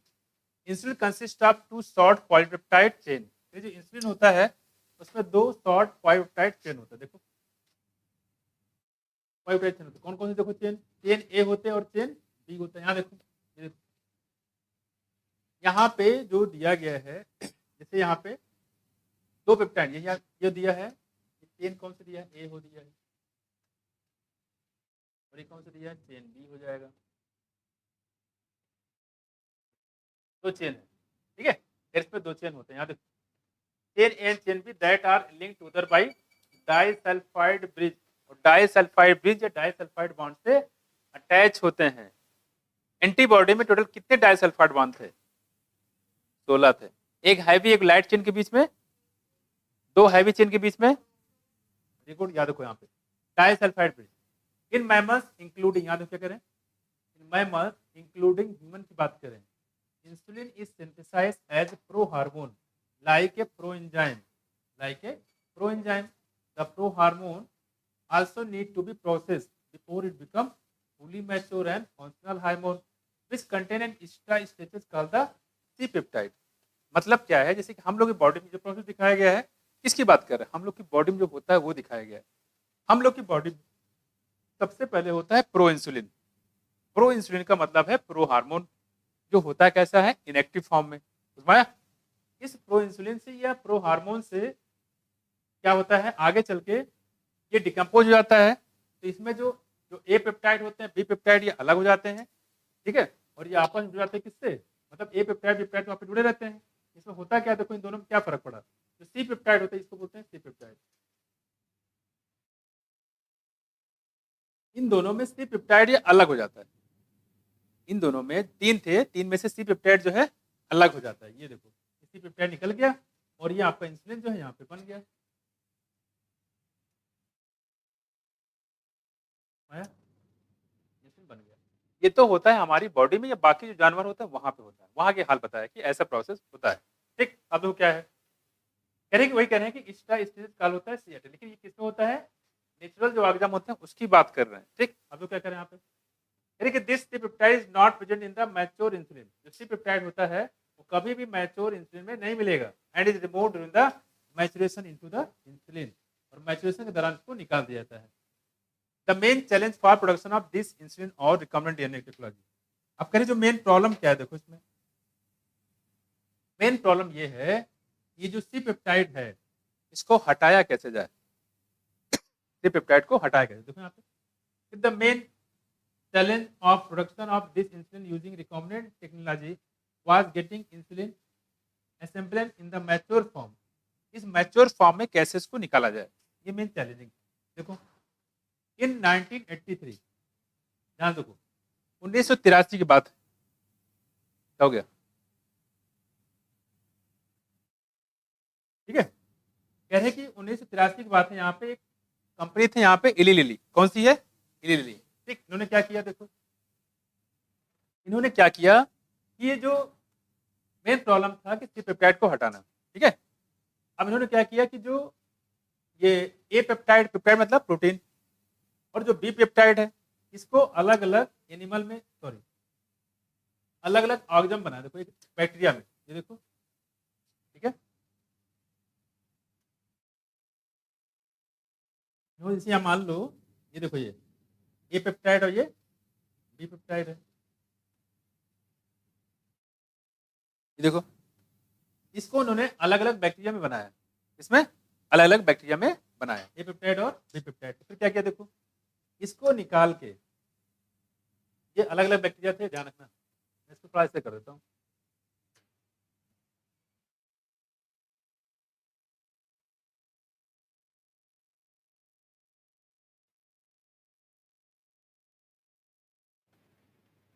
इसको जो है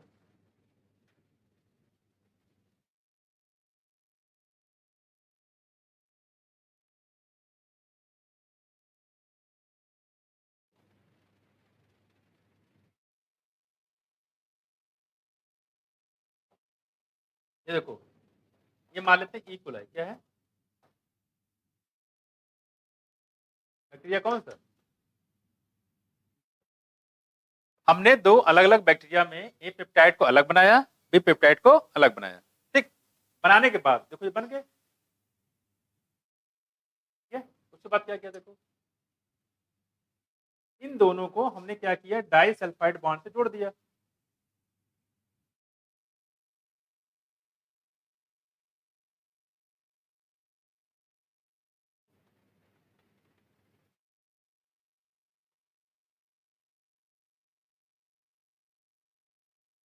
ये देखो भाया लिली कंपनी ने क्या किया, ए पेप्टाइड वाले को अलग बैक्टीरिया में, बी पेप्टाइड वाले को अलग बैक्टीरिया में, जिसको निकालना हो उसको हम बनाए क्यों? जब सी पेप्टाइड को निकालना है तो सी पेप्टाइड, कुछ लोग सोच रहे सी पेप्टाइड क्यों नहीं बनाया, तो इसको तो हमें निकालना था, हमारे यूज का है ही नहीं है, जो हमारे यूज का नहीं उसको बनाए क्यों?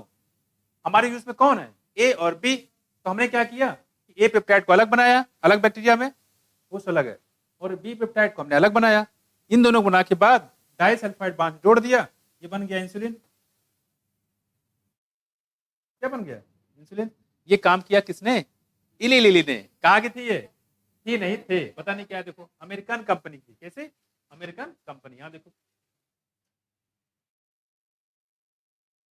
यहाँ पे थी उसे पता नहीं चलता, देखो यहाँ पे कैसी है, American company, prepare to DNA sequence corresponding to A and B chains of human insulin and introduction them into plasmid of E. coli। ध्यान रखिएगा, प्लाज्मिड पूछा गया है, कौन सा, plasmid of E. coli to produce insulin chain, और insulin chain बनाने का यूज किया गया, ठीक, प्लाज्मिड ऑफ E. coli। दूसरा देखो यहाँ पे chain A and chain B were produce separately, इसको अलग अलग बनाया, ध्यान रखिएगा, अलग अलग बैक्टीरियम बनाया गया है, ए को अलग बी को अलग। इस बार क्वेश्चन सब पूछे गए थे, सब सारे सेंटेंस में रखे हुए, देखो यहाँ पे stated and combined by the creating disulfide bond to form human insulin। ठीक है, ये बताओ इतना समझ में आया कि इलीन ने क्या किया, नहीं समझ आया, सर क्यों ला रही हो, हाँ कंपनी, और क्या हुआ, क्या क्या कह रही हो, अरे जो कंपनी ने किया वो मैं बता रहा हूं, जो कंपनी ने किया है वो मैं आपको बता रहा हूं कि कंपनी ने किया क्या वास्तव में। ये जो प्रोसेस होता है बच्चे, ये हमारे बॉडी में होता है, सबके बॉडी में होता है, ये नॉर्मल प्रोसेस है, लेकिन ये जो किया कंपनी ने, जब इसको ऑब्जर्व किया कि भाई यार दिक्कत क्या है इसमें, तो पूरे प्रोसेस को समझा, कोशिश करने के पहले उसको समझना जरूरी है कि उसमें हो क्या रहा है। तो जब इसको हमने ऑब्जर्व किया तो ये समझ में आया कि यार इसमें दो पेप्टाइड होते हैं, ए पेप्टाइड बी पेप्टाइड होता है, इसमें मैचुरेशन होता है, जब मैचुरेशन नहीं होता है इसमें A peptide B peptide C peptide होता है, और जब मैचुरेशन हो जाता है तो सी पेप्टाइड निकल के बाहर चला जाता है। हमने जब इसको समझ लिया, पढ़ लिया, तो हम दिमाग में ये लगाए कि यार इसको कैसे हम सी पेप्टाइड को अलग करें, ठीक है, तो कैसे सी पेप्टाइड को अलग करें, उससे अच्छा दिमाग ये लगाया कि ऐसा करते हैं, ए पेप्टाइड बी पेप्टाइड को अलग बना लो, बनाने के बाद उसको डाइसल्फाइड से जोड़ दो, सी पेप्टाइड को ना अलग करने की जरूरत ही नहीं है, जब ना रहेगा तो अलग क्या करोगे, उसमें आया, ये काम किया किसने, लिली कंपनी ने, उसमें आया। तो दोनों पेप्टाइड चेन को अलग अलग बैक्टीरिया में यूज उसको बनाया, बनाने के बाद डाइसल्फाइड बांड उसको जोड़ दिया गया। अब क्वेश्चन क्या है, ध्यान सुनो, पहला क्वेश्चन यहाँ पे ये है कि जो रिकॉम्बिनेंट डीएनए होता है या रिकॉम्बिनेंट जो प्रोसेस किया गया है उसकी बात करें, उसमें क्या किया जाता है, देखो क्या उसमें प्रो इंसुलिन होता है कि, प्रो इंसुलिन होता है कि नहीं होता है, प्रो इंसुलिन होता है रिकॉम्बिनेंट बैक्टीरिया में, हाँ नहीं होता है, जो क्वेश्चन हमारा वो बोलो कि बैक्टीरिया में जो रिकॉम्बिनेंट बैक्टीरिया जो डीएनए बनाया गया है प्रोसेस में, उसमें प्रो इंसुलिन प्रोसेस होता है कि नहीं होता, हाँ नहीं होता है, होता है नहीं होता है, ठीक है, मेरे पास क्वेश्चन नहीं मिला, तुम दिखा रहा हूँ, एग्जैक्ट क्वेश्चन बता रहा हूँ आपको क्या है।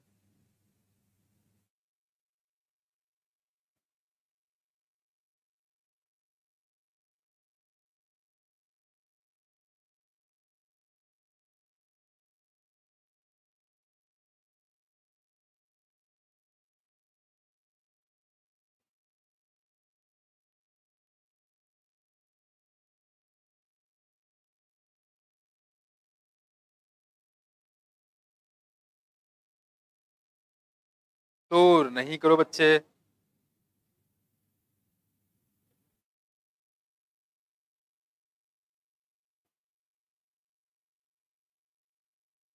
इसमें जो है क्वेश्चन नहीं है,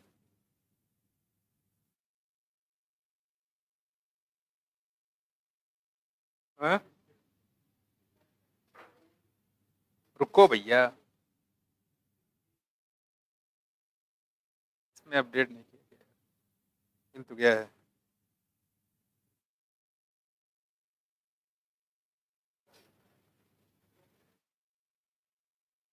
देखो इधर देखो, अरे क्वेश्चन देखो बच्चे, क्वेश्चन ये जो पूछा गया था, मैं 2022 की बात कर रहा हूँ, ठीक है। देखो इधर देखो, 2022 में इसमें दो क्वेश्चन थे। एक तो मैं जो बोलने जा रहा हूँ ये था, एक दूसरा था। ध्यान सुना इधर क्या है। कह रहे यहाँ पे स्टेटमेंट दिया हुआ है, statement related to the human insulin are given below, which statement is और correct about genetically engineering insulin. Genetically engineering insulin जो मैंने ये किया है बच्चे, ये किसका प्रोसेस है? जेनेटिक इंजीनियरिंग का। जो इली ने किया वो कौन सा प्रोसेस है? जेनेटिक इंजीनियरिंग का। उसमें आया? देखो ध्यान से, पहला ऑप्शन है, देख के बताना। जेनेटिकली इंजीनियरिंग इंसुलिन कह रही कि pro hormone insulin contain extra stage of C peptide. ये जो प्रो हार्मोन होता है उसमें एक्स्ट्रा सी पेप्टाइड होता है। सही बात है गलत है? देख के बताओ। है? ये बिल्कुल गलत है।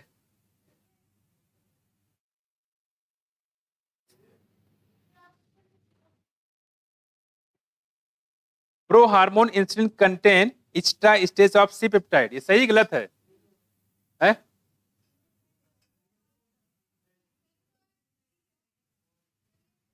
सही है। लगभग सारे लोगों ने गड़बड़ किया था। ये जो आप सोच रहे हैं ना, और भूल गए क्वेश्चन में दिया गया था। अरे मेरे लाल, ये तो नॉर्मल बात कर रहे हैं यहाँ पे, जो नॉर्मल ह्यूमन में होता है उसकी बात कर रहे हैं। और हम यहाँ पे बात किसकी कर रहे हैं? जेनेटिक इंजीनियरिंग की, रिकॉम्बिनेंट टेक्नोलॉजी की बात कर रहे हैं। क्या रिकॉम्बिनेंट टेक्नोलॉजी में यहाँ पे जो मैंने आपको सी पेप्टाइड दिखाया, सी पेप्टाइड है यहाँ पे, तो कहां से कर दिया इसमें? किसको बेवकूफ बनाने के लिए? बेवकूफ बनाने के लिए। यहाँ पे क्या सी पेप्टाइड है क्या? किसको? अरे मेरे लाल, ये तो बताओ, क्या रिकॉम्बिनेंट टेक्नोलॉजी में प्रो इंसुलिन कॉन्सेप्ट यूज किया जाएगा नहीं किया जाएगा? इतना बता दो। किया जाएगा नहीं किया जाएगा? इसमें हमने प्रो इंसुलिन कॉन्सेप्ट यूज ही नहीं किया। मैं क्या कह रहा हूं, मैंने ये बताया कि इसमें ए पेप्टाइड को बी पेप्टाइड को अलग अलग बनाया और डाइसल्फाइड बांड से जोड़ दिया। प्रो इंसुलिन कहां से आ गया इसमें? प्रो इंसुलिन है? नहीं है। है? नहीं है। ये गलत था। पूछा रिकॉम्बिनेंट से, जेनेटिक इंजीनियरिंग से, और लोग भूल गए, लगा दिए इसको। मतलब क्या हो गया? ये गलत हो गया। तुम्हारी बात नहीं आ रही है। जेनेटिक इंजीनियरिंग में प्रो इंसुलिन का कोई कॉन्सेप्ट ही नहीं आएगा, क्योंकि हम स्टार्ट कहां से कर रहे हैं? ए पेप्टाइड बी पेप्टाइड के फॉर्मेशन से। हमने ए पेप्टाइड को अलग बनाया, बी पेप्टाइड को अलग बनाया। एक चीज और समझो, ए पेप्टाइड बी पेप्टाइड और सी पेप्टाइड को बनाने वाला कोई ना कोई क्या होगा? डीएनए होगा। हो या नहीं होगा? तो हमने क्या किया, सी पेप्टाइड हमें पता है कि ये यूजलेस होता है, बेकार होता है, तो हम इसको क्यों लें? हमने ए पेप्टाइड को बनाने वाला जीन अलग लिया और बी पेप्टाइड बनाने वाला जीन अलग लिया। सी पेप्टाइड हमने लिया ही नहीं। हमें पता है कि ये बाद में निकल जाए, तो हम क्यों लें इसको? माथापच्ची क्यों करें? माया। तो हमने क्या किया, ए पेप्टाइड बी पेप्टाइड बनाने वाले जो जीन को, डीएनए को अलग अलग ही कोलाई में डाल के A peptide B peptide translation process बना लिया। कोई दिक्कत? क्या इसमें प्रो इंसुलिन कॉन्सेप्ट आएगा? है ही नहीं इसमें। अब मैं कुछ नहीं आया प्रभात है और पता है? चलो, ये तो मैंने पहले बताया। अब आगे आ जाओ। दूसरा कह रहे हैं यहाँ पे, ये क्वेश्चन अच्छा था बहुत, पूरा कॉन्सेप्ट क्लियर तभी कर सकते। देखो कह रहे A peptide B peptide chain of insulin were produce separately in E coli stated and combined by creating disulfide bond between them. सही गलत है? ये बिल्कुल सही है। ये तो कह रहे हैं ए पेप्टाइड बी पेप्टाइड को अलग अलग बनाया और डाइसल्फाइड से जोड़ दिया। जो आपने किया है वो भी ऑप्शन दिया, जो नहीं किया वो भी ऑप्शन दिया है। ठीक है, ये बिल्कुल बात सही है। इसका मतलब कौन सा है? ये वाला सही है। अब ध्यान सुनो, इसमें आपको करेक्ट ढूंढना है। तीसरा ऑप्शन सुनो, insulin used for treatment of diabetes was extracted from cattle and pig. Insulin used for treatment of diabetes was extracted from cattle and pig. सही बात है गलत है? है? ये भी गलत है। ये भी गलत है। है? है? ये भी गलत है। क्या गलत पता है? है? अरे हमने, फिर से बोलते हैं, फिर से बोला, तीसरा देखो, कह रहे हैं कि insulin use for treatment of diabetes was extracted from cattle pig. यहाँ पे जो हमने कोई कैटल पिग का डीएनए यूज किया क्या? हम इसमें जो हम यूज क्या कर रहे हैं, हम लोग यूज कर रहे हैं जीन यूज कर रहे हैं। क्या यूज कर रहे हैं? जीन यूज कर रहे हैं, ए पेप्टाइड और बी पेप्टाइड को बनाने वाले जीन। जीन तो कहीं भी यूज कर सकते हो, समझा? क्या यूज कर रहे हैं? हम जीन यूज कर रहे हैं, ना कि कोई कैटल और पिग का इंसुलिन यूज कर रहे हैं। क्या यूज कर रहे हैं? जीन यूज कर रहे हैं। यहाँ पे हमने ए का बनाने वाले जीन अलग और बी के बनाने वाले जीन हमने अलग यूज किए। कुछ समझा? कैटल, पिग ये सब कहाँ यूज किए जाते थे? पहले यूज किए जाते थे, रिकॉम्बिनेंट में यूज नहीं किए जाते हैं। कुछ समझा? देखो आगे। तो insulin use for treatment of diabetes was started from the kettles and pig. ये नॉर्मल की बात करें पहले। दूसरी बात कह रहे हैं यहाँ पे डी वाला, pro hormone insulin need to be process for converted into mature and functional hormone. जो प्रो हार्मोन होता है उसको मैच्योर करना पड़ता है ताकि फंक्शनल हार्मोन बन जाए। यही गलत है? प्रोसेस नहीं करना पड़ता, देखो है जेनेटिक इंजीनियरिंग से। ये सब प्रोसेस जेनेटिक इंजीनियरिंग का नहीं है, ये हमारे बॉडी में नेचुरल होता है। जेनेटिक इंजीनियरिंग में प्रो हार्मोन, प्रो इंसुलिन जैसा कोई कॉन्सेप्ट ही नहीं है। उसमें ये भी गया। चौथा पढ़ लो, पांचवा option, some patient develop allergy reactions for to the foreign insulin. कुछ पेशेंट में एलर्जी प्रोड्यूस करता है, ये भी कैटल किसी जानवर का है ही नहीं तो एलर्जी कहेगा, ये गलत है। इसका मतलब ये हो गया, इसमें एक ही ऑप्शन सही था। ऑप्शन कैसे दिया हुआ? बी वाला ऑप्शन कैसे दिया हुआ? देखो, A B D only, B only, C and D only, C D E only है। उसमें आया है? मेरा मतलब समझो ध्यान से। ऐसे मैंने पिछली उस पर करवाया था क्वेश्चन, जो करवाया था आपको ये डीएनए की जो जेलेटोफोर्सिस वाला, वहां दिया था एक ऑप्शन में अल्ट्रावायलेट। देखो बच्चे, अल्ट्रावायलेट रेट में देखते तो कैसा दिखता है? ब्राइट ऑरेंज कलर का, पता? और वहां पूछा गया था इसमें कि कौन सा सेंटेंस में गलत है, ठीक है? वहां दिया था जो क्रोमोजेनिक सब्सटेंस है वो ब्लू कलर प्रोड्यूस करते हैं, बस में कुछ तो सेंटेंस तो गलत नहीं था, वो भी सही है, लेकिन जेलेटोफोर्सिस का पार्ट नहीं है वो। माया, मेरा ये बताने का पर्पज ये है, जब भी क्वेश्चन पढ़ा करो तो इसमें साफ साफ जो लिखा रहा है, किससे रिलेटेड पूछ रहा है, किसके रेस्पेक्ट पूछ रहा है, सबसे पहला काम करो उसको मार्क कर लिया करो। ये जेनेटिक इंजीनियरिंग के रेस्पेक्ट में बोल रहा है, उसमें जेनेटिक इंजीनियरिंग के रेस्पेक्ट बोल रहा है। और इससे पहले वाला एक क्वेश्चन और आया था, वो जेल इलेक्ट्रोफोरेसिस के रेस्पेक्ट में पूछ रहा था। अदरवाइज सेंटेंस तो सारे सही है थे। इसमें जो सेंटेंस लिखा हुआ है, क्या इसमें कोई सेंटेंस गलत है? सारे सेंटेंस सही हैं, तुम्हारी बात। लेकिन जेनेटिक इंजीनियरिंग के रिस्पेक्ट में हमें बताना है, जेनेटिक इंजीनियरिंग के रिस्पेक्ट में हमें बताना है कि कौन सा कॉन्सेप्ट जेनेटिक इंजीनियरिंग में यूज किया जाता है, उसके रिस्पेक्ट में बताना है। सेंटेंस मैंने जितने बताए यहाँ पे 5 ऑप्शन दिए हैं, पांचों सही हैं, लेकिन जेनेटिक इंजीनियरिंग की कॉन्सेप्ट में सिर्फ एक ऑप्शन सही है। समझा? प्रो इंसुलिन, प्रो हार्मोन जैसा कॉन्सेप्ट जो है जेनेटिक इंजीनियरिंग में यूज ही नहीं किया जाता है। समझा? अगर वही प्रोसेस करना है तो जेनेटिक इंजीनियरिंग का फायदा क्या हुआ? फिर वही साइड इफेक्ट हो रहा है, जेनेटिक इंजीनियरिंग का फायदा क्या हुआ? फिर कोई फायदा हुआ? जेनेटिक इंजीनियरिंग इसीलिए तो आया है, जेनेटिक इसीलिए तो लेके आए हम लोग। माया, ये है कॉन्सेप्ट। मेरा बताने पर्पज सिर्फ ये है, अब जो क्वेश्चन आ रहे हैं, क्वेश्चन में जब भी आए तो उसमें सबसे पहले आप उसमें देख लिया करो। ऐसा इस बार अब मिलेगा, फिर भी मैंने क्या बताया इसमें, पहले क्या आते थे कि 4 में से 3 क्वेश्चन जो होते थे वो गलत होते थे और एक आपको सही चॉइस करना होता था, और वो सबसे सिंपल तरीका था। अब क्या हो रहा है कि 4 में से 4 ऑप्शन सही मिलेंगे, लेकिन आपको बताना किसके रिस्पेक्ट में होगा? जो आपको ऊपर दिया रहे उसके रिस्पेक्ट में, ठीक है? तो ये थोड़ा सा टेक्निकल है, क्वेश्चन थोड़ा सा हार्ड है, और बायोलॉजी पेपर करने में इस बार 1 घंटे लग गया लोगों को। माया, इसलिए मैं बता रहा हूँ, बार बार कर रहा हूँ, जो ट्रेंड आपका इस समय चल रहा है मैं वो बता रहा हूँ आपको, ठीक है? क्वेश्चन लेंदी हो रहा है, मुश्किल नहीं हो रहा है। और दूसरी बात, थोड़ा आपको जब समझ से करोगे तभी आप कर पाओ एग्जाम में। रटने 1 लाइनर वाले क्वेश्चन खत्म हो गए, अब नहीं आ रहे हैं। देखिए घंटे लेते, आधे घंटे पेपर बायोलॉजी में होते थे, वो अब 1 घंटे में होने लगे हैं बायोलॉजी के, समझाया? और ऐसे ही ट्रेंड आपको मिलेगा आगे भी।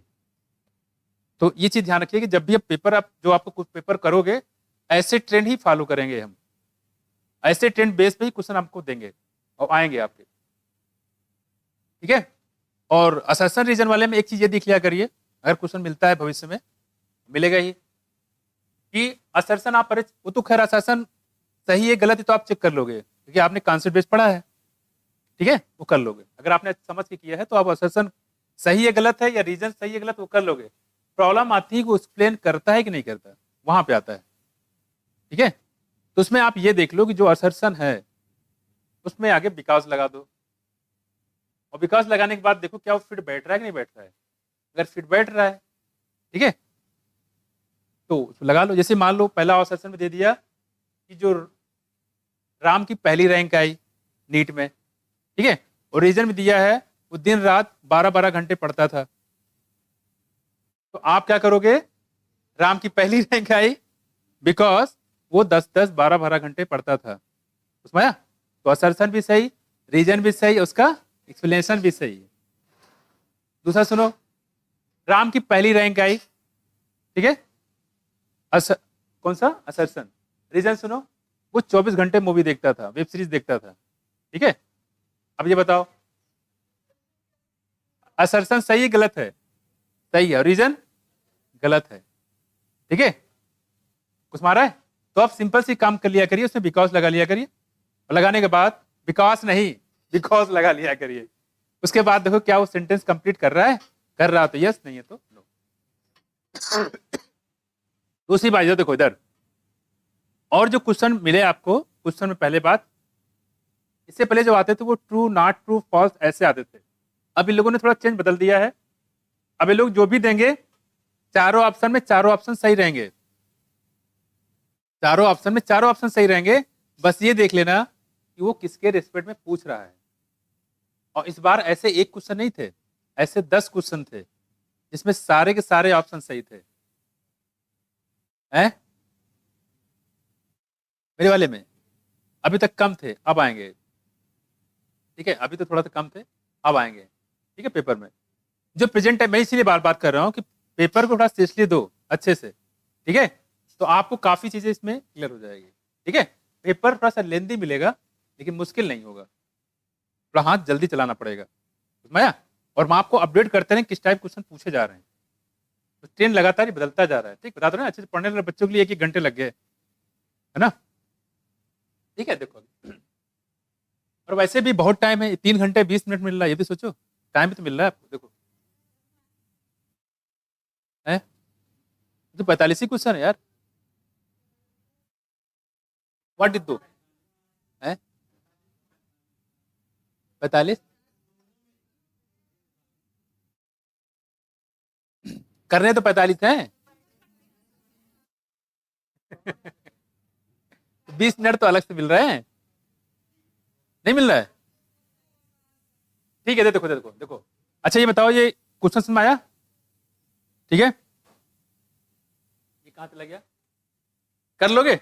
मेरा मतलब ये है कि अब जो क्वेश्चन आपको मिलेंगे उसमें ये पॉसिबिलिटी है, जैसे इस बार 10 क्वेश्चन आए तो चांस है इस बार 20 क्वेश्चन आए, तो उसमें मत ये ढूंढने की कोशिश करिएगा कि इसमें कौन सा गलत है, फिर नहीं कर पाओगे। ये आप देखिएगा कि इसमें ये किसके रिस्पेक्ट में पूछ रहा है, तो जिसके रिस्पेक्ट में पूछे उसी के रिस्पेक्ट में जवाब दीजिएगा उसको, तब आप खोज पाओगे। अगर आप ये खोजने बैठ गए कि इसमें चारों में देखिए कौन मुश्किल, अगर आपने क्वेश्चन नहीं पढ़ा सिर्फ ऑप्शन पढ़ लिया सिर्फ, तो आपको सारे आंसर कैसे लगेंगे, सही, और सही रहेंगे भी वो। लेकिन अगर आपने ऊपर ध्यान से नहीं पढ़ा कि किसी रिस्पेक्ट पूछ रहा है, अगर आपने पढ़ लो किसके रिस्पेक्ट पूछ रहा है तो उस पर ध्यान दो कि इसमें क्या क्या बातें कही गई थी, तब आप उसको क्वेश्चन सही कर लोगे। इसका मतलब जो भी टॉपिक है उसको पूरी तरीके से उसके बारे में नॉलेज हो तभी कर पाओगे। भैया ये है, ये आपका कौन सा हो गया हमारा इंसुलिन, क्लियर हुआ, इसमें कोई दिक्कत तो नहीं। तो इसमें ए पेप्टाइड बी पेप्टाइड को अलग अलग बैक्टीरिया में बनाया गया था, ठीक है, और बनाने के बाद जो है इसको डाइसल्फाइड बॉन्ड से इसको जोड़ दिया गया। तो बॉन्ड जोड़ना बहुत मुश्किल काम नहीं है, इसको बनाना ये मुश्किल काम है, समझ में आया। और मैच्योर जब होगा तो इसमें से पेप्टाइड वो गायब हो जाता है, क्लियर हुआ, जो हो गया। दूसरी बात, इसमें जो डाइसल्फाइड बॉन्ड देख लो, हालांकि फिगर से पूछने चांस कमी है, कितने डाइसल्फाइड बॉन्ड दिख रहा है आपको यहाँ पे, दिया है ना, तो डायरेक्ट ऐसे पूछ सकते हैं भाई जो इंसुलिन है उसमें कितने डाइसल्फाइड बॉन्ड है, क्या बताओगे, कितने डाइसल्फाइड बॉन्ड है, 3 है यहाँ पे, कितने, 3 दिख रहा है ना, देख लो इसको, देख लो, क्या पता एग्जामिनर के पागल हो जाए, देखो यहाँ देखो, एक ये है, एक ये है, एक ये है, तो कितने हैं? 3। ठीक है। और फिर आपसे पूछे कि जो दो ए पेप्टाइड बी पेप्टाइड को कितने डाइसल्फाइड बॉन्ड जोड़ रहे हैं, ये 2 हो जाएगा। कितने माया? दोनों जोड़ रहे हैं 2, और टोटल कितने हैं? 3। इसे आपको बताया था किसमें? एंटीबॉडी में। कर लोगे? गड़बड़ तो नहीं कर रहे हो? ये मैंने कर दिया इसका पोस्टमार्टम। ये ऐसा नहीं कि मैं पहली बार कर रहा हूँ, ये हर साल जब पढ़ाता हूँ तो हर साल पोस्टमार्टम ऐसा ही करता हूँ। इसलिए कह रहे हैं कि ध्यान से चीजों को समझ के किया करो, जब पढ़ाया करो तो उसमें ध्यान से दिया करो। हर जहां जहां बता रहे हो वहां बस क्वेश्चन आपको या तो हो चुके होंगे या आपको मिलने वाले होंगे। क्या बताएं? हद हो गई। ये बताएं। अरे मैं कह रहा हूँ कि ये जो इंसुलिन है, मैच्योर वाली बात कर रहे हैं, मैच्योर वाला जो इंसुलिन है इसमें टोटल कितने डाइसल्फाइड बॉन्ड है? 3 है। देखो एक ये 1 2 3 है ना। और ए पेप्टाइड बी पेप्टाइड के बीच में कितने डाइसल्फाइड बॉन्ड है जो जोड़ रहा है? 2। क्लियर हुआ? क्या ये इंसुलिन में है कि प्रो इंसुलिन में भी सेम है? दोनों में सेम है। दिख रहा है? यहाँ भी 3 है, यहाँ भी 3 है। तो प्रो इंसुलिन से जब इंसुलिन बनता है तो डाइसल्फाइड बॉन्ड में कोई चेंज होता है क्या? नहीं होता। कोई चेंज यहाँ पे नहीं होता, क्योंकि डाइसल्फाइड बॉन्ड जो होते हैं उसी पेप्टाइड में पाए ही नहीं जाते, तो उसके आने से और निकलने से कोई फर्क नहीं पड़ता है। ये अगला क्वेश्चन आपके लिए रेडीमेड बना हुआ है, देखो मगर ध्यान से। ठीक है, देखो यहाँ पे। अब आते हैं इसके आगे। और कोई दिक्कत बताओ, पूछ जल्दी फटाफट। ये अगला क्वेश्चन बन सकता है आपके लिए, तैयार है ना?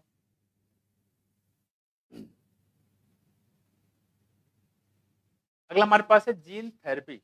एक क्वेश्चन यहां से पूछा गया था, मतलब मुझे जहां तक समझ में ये आ रहा है, एग्जामिनर ये पेज खोला और खोलने के बाद क्वेश्चन निपटा दिया इसी में, एक ऊपर से एक नीचे से। देखो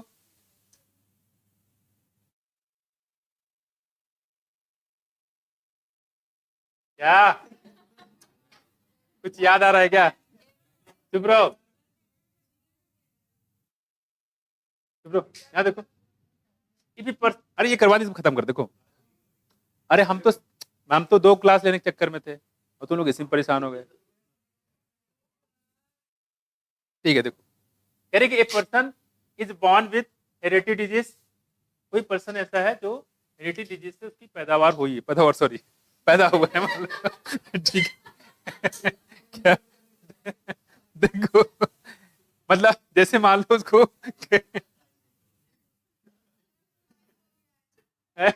क्या हो, देखो उधर, मतलब अरे ठीक है, देखो क्लाइन फिल्टर सिंड्रोम मतलब कोई जेनेटिक बीमारी है उसको।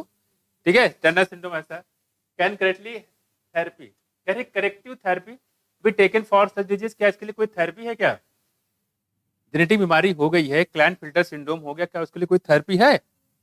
हाँ देखो जरा, gene therapy is attempt to this. और इसके लिए क्या बताया गया? Gene therapy. क्या? Gene therapy attempt to this. Gene therapy is collection of method that allow correction of a gene defect. तो जीन डिफेक्ट होता है उसमें क्या किया जाता है? करेक्शन किया जाता है। क्या किया जाता है? करेक्शन। जो बीमारी जीन की वजह से है तो जीन में क्या कर दो? करेक्शन कर दो, है ना? That had been diagnose in a child. और ये कहाँ की बात कर रहे हैं? चाइल्ड यानी कि बच्चों में या एम्ब्रियो में। ठीक है, अब करें यहाँ पे where genes are injected into person cells and tissue to treat a disease. यहाँ पे हम लोग क्या करते हैं? इस जीन को किसी पर्सन में या टिश्यू में इसको इंट्रोड्यूस कर देते हैं। ठीक है, इस जीन को treat a disease. Correction of genetic defect involve delivery of normal gene into A individual. इसमें जो नॉर्मल जीन होता है वो पार्टिकुलर इंडिविजुअल में या एम्ब्रियो में उसको हम लोग इंटर कर देते हैं। ठीक है, over the function and compensate for the non functional gene, ताकि जो नॉन फंक्शनल जीन है उसको कंपनसेट करने के लिए। मान लो कोई जीन था किसी इंडिविजुअल में और वो जीन डिलीट हो गया, तो क्या वो उसकी प्रोटीन बनेगी? नहीं बनेगी। उसमें सेम केस यहाँ पे एक केस बताया गया। देखो कह रहे जो फर्स्ट क्लिनिकल जीन थेरेपी है वाज गिवन टू 1990। कब? 1990 में। ह्यूमन जीनोम प्रोजेक्ट कब लॉन्च हुआ था? दीपांकर है कब? तब भूल गए? बोलो आकांक्षा, पक्का? 1990 में लिखा हुआ। ह्यूमन जीनोम प्रोजेक्ट लॉन्च हुआ कब? 1990। यहाँ देखो कह रहे हैं कि यहाँ पे सबसे पहले जो जीन थेरेपी दी गई है वो 4 साल की लड़की थी, श्रीलंकन थी। कहाँ की? श्रीलंका की। ठीक। कह रहे कि विद एडेनोसिन डीएमिनेज एंजाइम, इस पे क्वेश्चन पूछा गया है, इसका फुल फॉर्म पूछा गया है adenosine deaminase. Adenosine deaminase, adenosine क्या है? न्यूक्लियोसाइड, बिल्कुल सही बात है। ठीक है। और डीएमिनेज ये क्या है? एंजाइम। देखो यहाँ पे कहीं भी बढ़ जाता है डी, इसका मतलब होता है वहां से निकालने से D carboxylation, D halogenation. D carboxylation मतलब CO2 निकल जाएगा, डी हैलोजनेशन हैलोजन निकल जाएगा, डी हाइड्रोजनेशन हाइड्रोजन निकल जाएगा। तो डी जहां लग जाता है समझ लो वो निकाल के बाहर कर देता है। देखो तो कह रहे हैं एडेनोसिन डीएमिनेज की डिफिशियंसी हो गई थी। ठीक। आगे देखो यहाँ पे खास बात, इससे क्या दिक्कत है? देखो दिक्कत ये है कि ये जो एंजाइम काम क्या करता है, देखो this enzyme crucial for immune system to function, और इम्यून सिस्टम के फंक्शन के लिए जिम्मेदार होता है। क्या होता है? जिम्मेदार होता है। ठीक है। The disorder is cause due to the deletion of a gene for adenosine deaminase. The disorder is cause due to deletion of a gene, इसमें एक जीन का डिलीशन हो जाता है, एक जीन का डिलीशन हो जाता है। ठीक। ये देखो क्या लिखा है, एडेनोसिन डीएमिनेज मतलब है क्या? ये एंजाइम। एंजाइम मतलब प्रोटीन। इस प्रोटीन को कोड करने वाला क्या होगा? कोई डीएनए होगा या जीन होगा। वही कह रहे हैं जो डिलीशन हो जाता है किसका? जीन का। फॉर एडेनोसिन डीएमिनेज, जो एडेनोसिन डीएमिनेज को कोड करता है। जब वो जीन गैप हो जाएगा तो वो कोड बनाएगा प्रोटीन? नहीं बनाएगा। देखो इन सम चिल्ड्रन इससे क्या होता है? देखो इम्यूनिटी क्या हो जाती है? उसकी कमजोर हो जाती है, और इम्यूनिटी कमजोर हो जाएगा तो क्या होगा? सारे बैक्टीरिया वायरस फंजाई मिलकर उस पर अटैक कर देंगे। एड्स में क्या होता है? कोई आदमी एड्स से मरता है? नहीं, इम्यूनिटी जो कमजोर होती है उसकी वजह से मर जाता है। सारे बैक्टीरिया वगैरह होंगे, वायरस होंगे, उस पर अटैक कर देते हैं। बस में कुछ वही यहाँ भी कह रहे हैं, कह रहे कि उसकी इम्यून सिस्टम बहुत कमजोर हो जाती है। कह रहे in some children ADA deficiency can be cured by. अब सवाल है कि बीमारी हो गई तो आपने समझ में आया कि एडेनोसिन डीएमिनेज एंजाइम की कमी हो जाती है। क्यों? क्योंकि इसको कोड करने वाला जो एक जीन होता है, याद रखिएगा डिलीशन है, एडिशन नहीं है, ये भी पूछा गया है। तो उसको कोड करने वाला जो जीन है वो डिलीट हो जाता है, इसके वजह से ये एंजाइम नहीं बन पाता है। मैं इसके वजह से इसका इम्यून सिस्टम हमेशा कम रहता है। ठीक। ये इम्यून सिस्टम खराब हो जाता है, कह सकते हो, बहुत सारी बीमारियां उसको घेर लेंगी। इन सम चिल्ड्रन अब इसको क्योर कैसे किया गया? देखो can be cured bye bone marrow transplantation. पहला, इसको बोन मैरो ट्रांसप्लांटेशन से बनाया गया है। ठीक है। बोन मैरो ट्रांसप्लांटेशन मतलब ये हो गया कि बोन मैरो को ट्रांसप्लांट कर दिया, यानी दूसरा कोई बोन मैरो डाल दिया इसमें। ठीक है। उससे क्या होगा? देखो बोन मैरो होता क्या है? ब्लड सेल का फॉर्मेशन हो जाता है। ठीक। यहाँ देखो कह रहे कि in others it can be treated by enzyme replacement therapy. Number 2, पहले क्या किया गया? बोन मैरो ट्रांसप्लांटेशन, दूसरा है एंजाइम रिप्लेसमेंट थेरेपी। ठीक है। दूसरी हो गया एंजाइम रिप्लेसमेंट थेरेपी किया गया, यानी एंजाइम को रिप्लेस कर दिया गया। इन विच फंक्शनल एडीए में किया क्या गया? देखो तो फंक्शनल एडीए होता है given to the patient by injection. इसमें जो एडीए एंजाइम होता है उसको इंजेक्शन की मदद से दिया जाता है। ठीक है। But the problem with both of these approaches that they are not completely curative. लेकिन ये कंप्लीटली क्यूरेटिव नहीं होते हैं, इंजेक्शन आपको लगातार बार बार देना पड़ता है, चाहे वो बोन मैरो ट्रांसप्लांटेशन हो चाहे एंजाइम रिप्लेसमेंट थेरेपी हो। कहने मतलब ये दोनों प्रोसेस कैसे हुए? टेम्परेरी की परमानेंट? परमानेंट टेम्परेरी हुए। क्यों? क्योंकि जो बोन मैरो जो आरबीसी सेल बनेंगे, डब्ल्यूबीसी सेल बनेंगे, इनकी क्या होती है? लाइफ स्पैन होती है। मान लो आरबीसी सेल हो गया, लाइफ स्पैन कितनी? 120 दिन, है ना? 120 दिन के बाद ये खत्म हो जाएंगे। तो जब तक ये 120 दिन रहेंगे तब तक अंदर इसके अंदर जीन होगा, जैसे खत्म हो गए जीन खत्म उसमें, तो इसके साथ ये दिक्कत है, तो बार बार आपको रिप्लेसमेंट करना पड़ता है। माया ये इसके साथ दिक्कत। दूसरी बात कह रहे हैं कि as first step, first toward gene therapy, lymphocyte from the blood of the patient. तो जो लिम्फोसाइट होता है, ठीक है, लिम्फोसाइट मतलब WBC, from the blood of the patient are given in culture. कह रहे इसको कल्चर प्लेट में लिम्फोसाइट को ग्रो कराया जाता है, ठीक, आउटसाइड द बॉडी, और ग्रो कराने के बाद इसको अंदर इंट्रोड्यूस कर दिया जाता है। फिर फंक्शनल डीएनए एडीए इसको बोलते हैं complementary DNA using a retroviral vector. और बताया था यहाँ पे जो एनिमल होता है उसके लिए कौन सा वेक्टर यूज करते हैं? रेट्रोवायरस, उसी का नाम है रेट्रोवायरस। देखो, is then introduce into the these lymphocyte which are subsequently return to the patient. उसके बाद पेशेंट उसको ट्रांसफर कर दिया जाता है। मतलब ये कहने का मतलब है कि जो इसकी डिफिशियंसी हुई है इम्यून सिस्टम की, WBC की जो डिफिशियंसी है, बाहर उसको पेशेंट को निकाल के कल्चर करके फिश की बॉडी में अंदर इंटर कर देते हैं। तो जब तक वो रहेगी WBC, ठीक है, तो किसकी भी लाइफ स्पैन है 3 महीने 4 महीने, उसके बाद उसकी खत्म हो जाएगी। खत्म होने के बाद ये पूरा फिर से इम्यून सिस्टम फिर से वैसे हो जाता है। ठीक, however as these cells are not immortal, आपको पता है WBC हो चाहे प्लेटलेट हो चाहे RBC हो, ये इमॉर्टल नहीं है, अमर नहीं है, इनकी डेथ हो जानी है।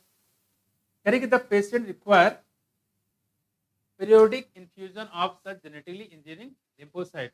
इस जेनेटिकली इंजीनियरिंग लिम्फोसाइट को बार बार डालना होता है, समझाया, जो कि मुश्किल होता है काफी।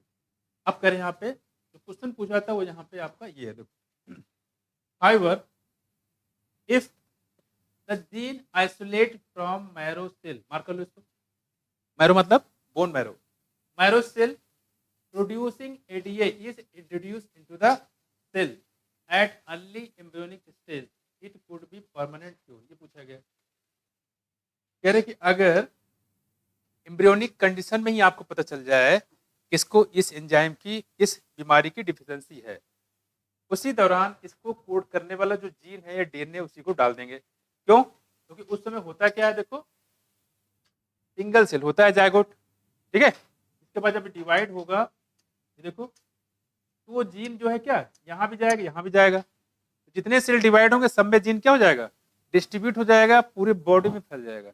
इसमें हो क्या रहा है, सिर्फ एक ही पार्ट में जीन है तो वहां प्रोटीन बना रहा है, इसमें क्या होगा, पूरी बॉडी में फैल जाएगा। उसमें इसलिए सब ये क्या हो गया, परमानेंट क्योर। कौन सा है, परमानेंट क्योर। पूछा जाता है कौन सा टेम्परेरी है कौन सा परमानेंट है। कैसा हुआ, परमानेंट क्योर हो गया, ये खत्म हो गया, है ना। अब आपके क्वेश्चन करा देते हैं। फिर क्वेश्चन देखो क्या है, कह रही कि in gene therapy of adenosine deaminase ADA deficiency the patient require periodic infusion of genetically engineering lymphocyte because लगातार जो है इसको देना पड़ता है। ये बताया है कि जेनेटिक इंजीनियरिंग लिम्फोसाइट होता है, इसको ये लगातार देना पड़ता है, ठीक है। समझ गया, बोन मैरो रिप्लेसमेंट थेरेपी, ठीक है, ये लिम्फोसाइट, इसको लगातार इसको देना पड़ता है। सवाल ऐसा क्यों है, ये पूछा गया क्यों है ऐसा। पहला देखो, अब तो रीजन तो पता ही है, क्योंकि लिम्फोसाइट जो है क्या, WBC की लाइफ स्पैन क्या होती है, जब तक जिंदा रहे तो काम करेगी, जिंदा रहे तो खत्म। वही कह रहे हैं retroviral vector introduce this lymphocyte, retroviral vector is introduce into this lymphocyte. इससे कोई मतलब है क्या, नहीं है। कह रहे कि यहाँ पे gene isolated from marrow cell produce ADA is introduce into the cell at embryonic stage. इससे कोई मतलब है, ये क्या गलत है क्या, सही है, लेकिन इससे रिलेटेड नहीं है, ये बार बार कह रहे हैं यहाँ पे। तीसरा कह रहे हैं lymphocyte from patient blood are grown in culture outside the body. सही बात है, ये बाहर कल्चर करके इसको बॉडी के अंदर डाला गया, लेकिन ये इससे रिलेटेड नहीं है। क्वेश्चन तो कुछ दूसरा पूछा है, कह रहे बार बार क्यों डालना पड़ता है। चौथा पढ़ो, जेनेटिकली इंजीनियरिंग लिम्फोसाइट और नॉट इमॉर्टल सेल। ये सही है, क्योंकि इमॉर्टल सेल नहीं होती, अमर नहीं होती, बार बार इनको इंट्रोड्यूस कर रहे, जब तक जिंदा रहेंगे तब तक काम करेंगे, जब मर गए तो खत्म कहानी। तो मैंने क्या बताया कि चारों सेंटेंस में सही है, लेकिन पूछा क्या कि अगर आप ध्यान नहीं दोगे तो आप कंफ्यूज हो जाओगे, ठीक है। इसलिए कह रहे हैं हर सेंटेंस को ध्यान करके इसको चीजें क्लियर करो। इसमें कोई दिक्कत है पूछो। सबसे बेसिक आपको ये याद रखना है, 4 साल लड़की थी 1990 में, सबसे पहले जीन थेरेपी दी गई थी। इसको ADA की डिफिशियंसी जीन थी, वजह था डिलीशन, जो इस जीन को कोड करता था वो डिलीट हो गया था, जिसकी वजह से इसका इम्यून सिस्टम क्या हो गया, कमजोर हो गया। इसकी वजह से हम यहाँ पे 2 ट्रीटमेंट करते हैं जीन थेरेपी में। पहला बताया है एंजाइम रिप्लेसमेंट थेरेपी, दूसरा बताया बोन मैरो ट्रांसप्लांटेशन। लेकिन ये कैसे होते हैं, जो हमारी RBC होती है, WBC कैसी होती है, टेम्परेरी होती है ना। इस वजह से हम लोग परमानेंट कोई क्योर ढूंढेंगे, जो कि है अगर एम्ब्रियोनिक कंडीशन में, जायगोटिक कंडीशन में इसी को हम डायरेक्टली इंट्रोड्यूस कर दें, इससे पूरी बॉडी में जो जीन है वो ट्रांसफर हो जाएंगे, तो फिर यहाँ पे तो कोई दिक्कत नहीं होगी। This is permanent cure, ADA आपका खत्म हो, कोई दिक्कत। बाकी नेक्स्ट करा दें, पढ़ा दें क्या, न पढ़ाएं। देखो ये लगभग मान चलो कि अगले टाइम पे खत्म हो जाएगा, ठीक है। जरा देखो सुन लो, अगले टर्न पे चांस है कि ये खत्म हो जाए, उसके बाद हम आपको स्टार्ट कराएंगे है? हाँ, 11 जो टॉपिक वो स्टार्ट करेंगे, ठीक है।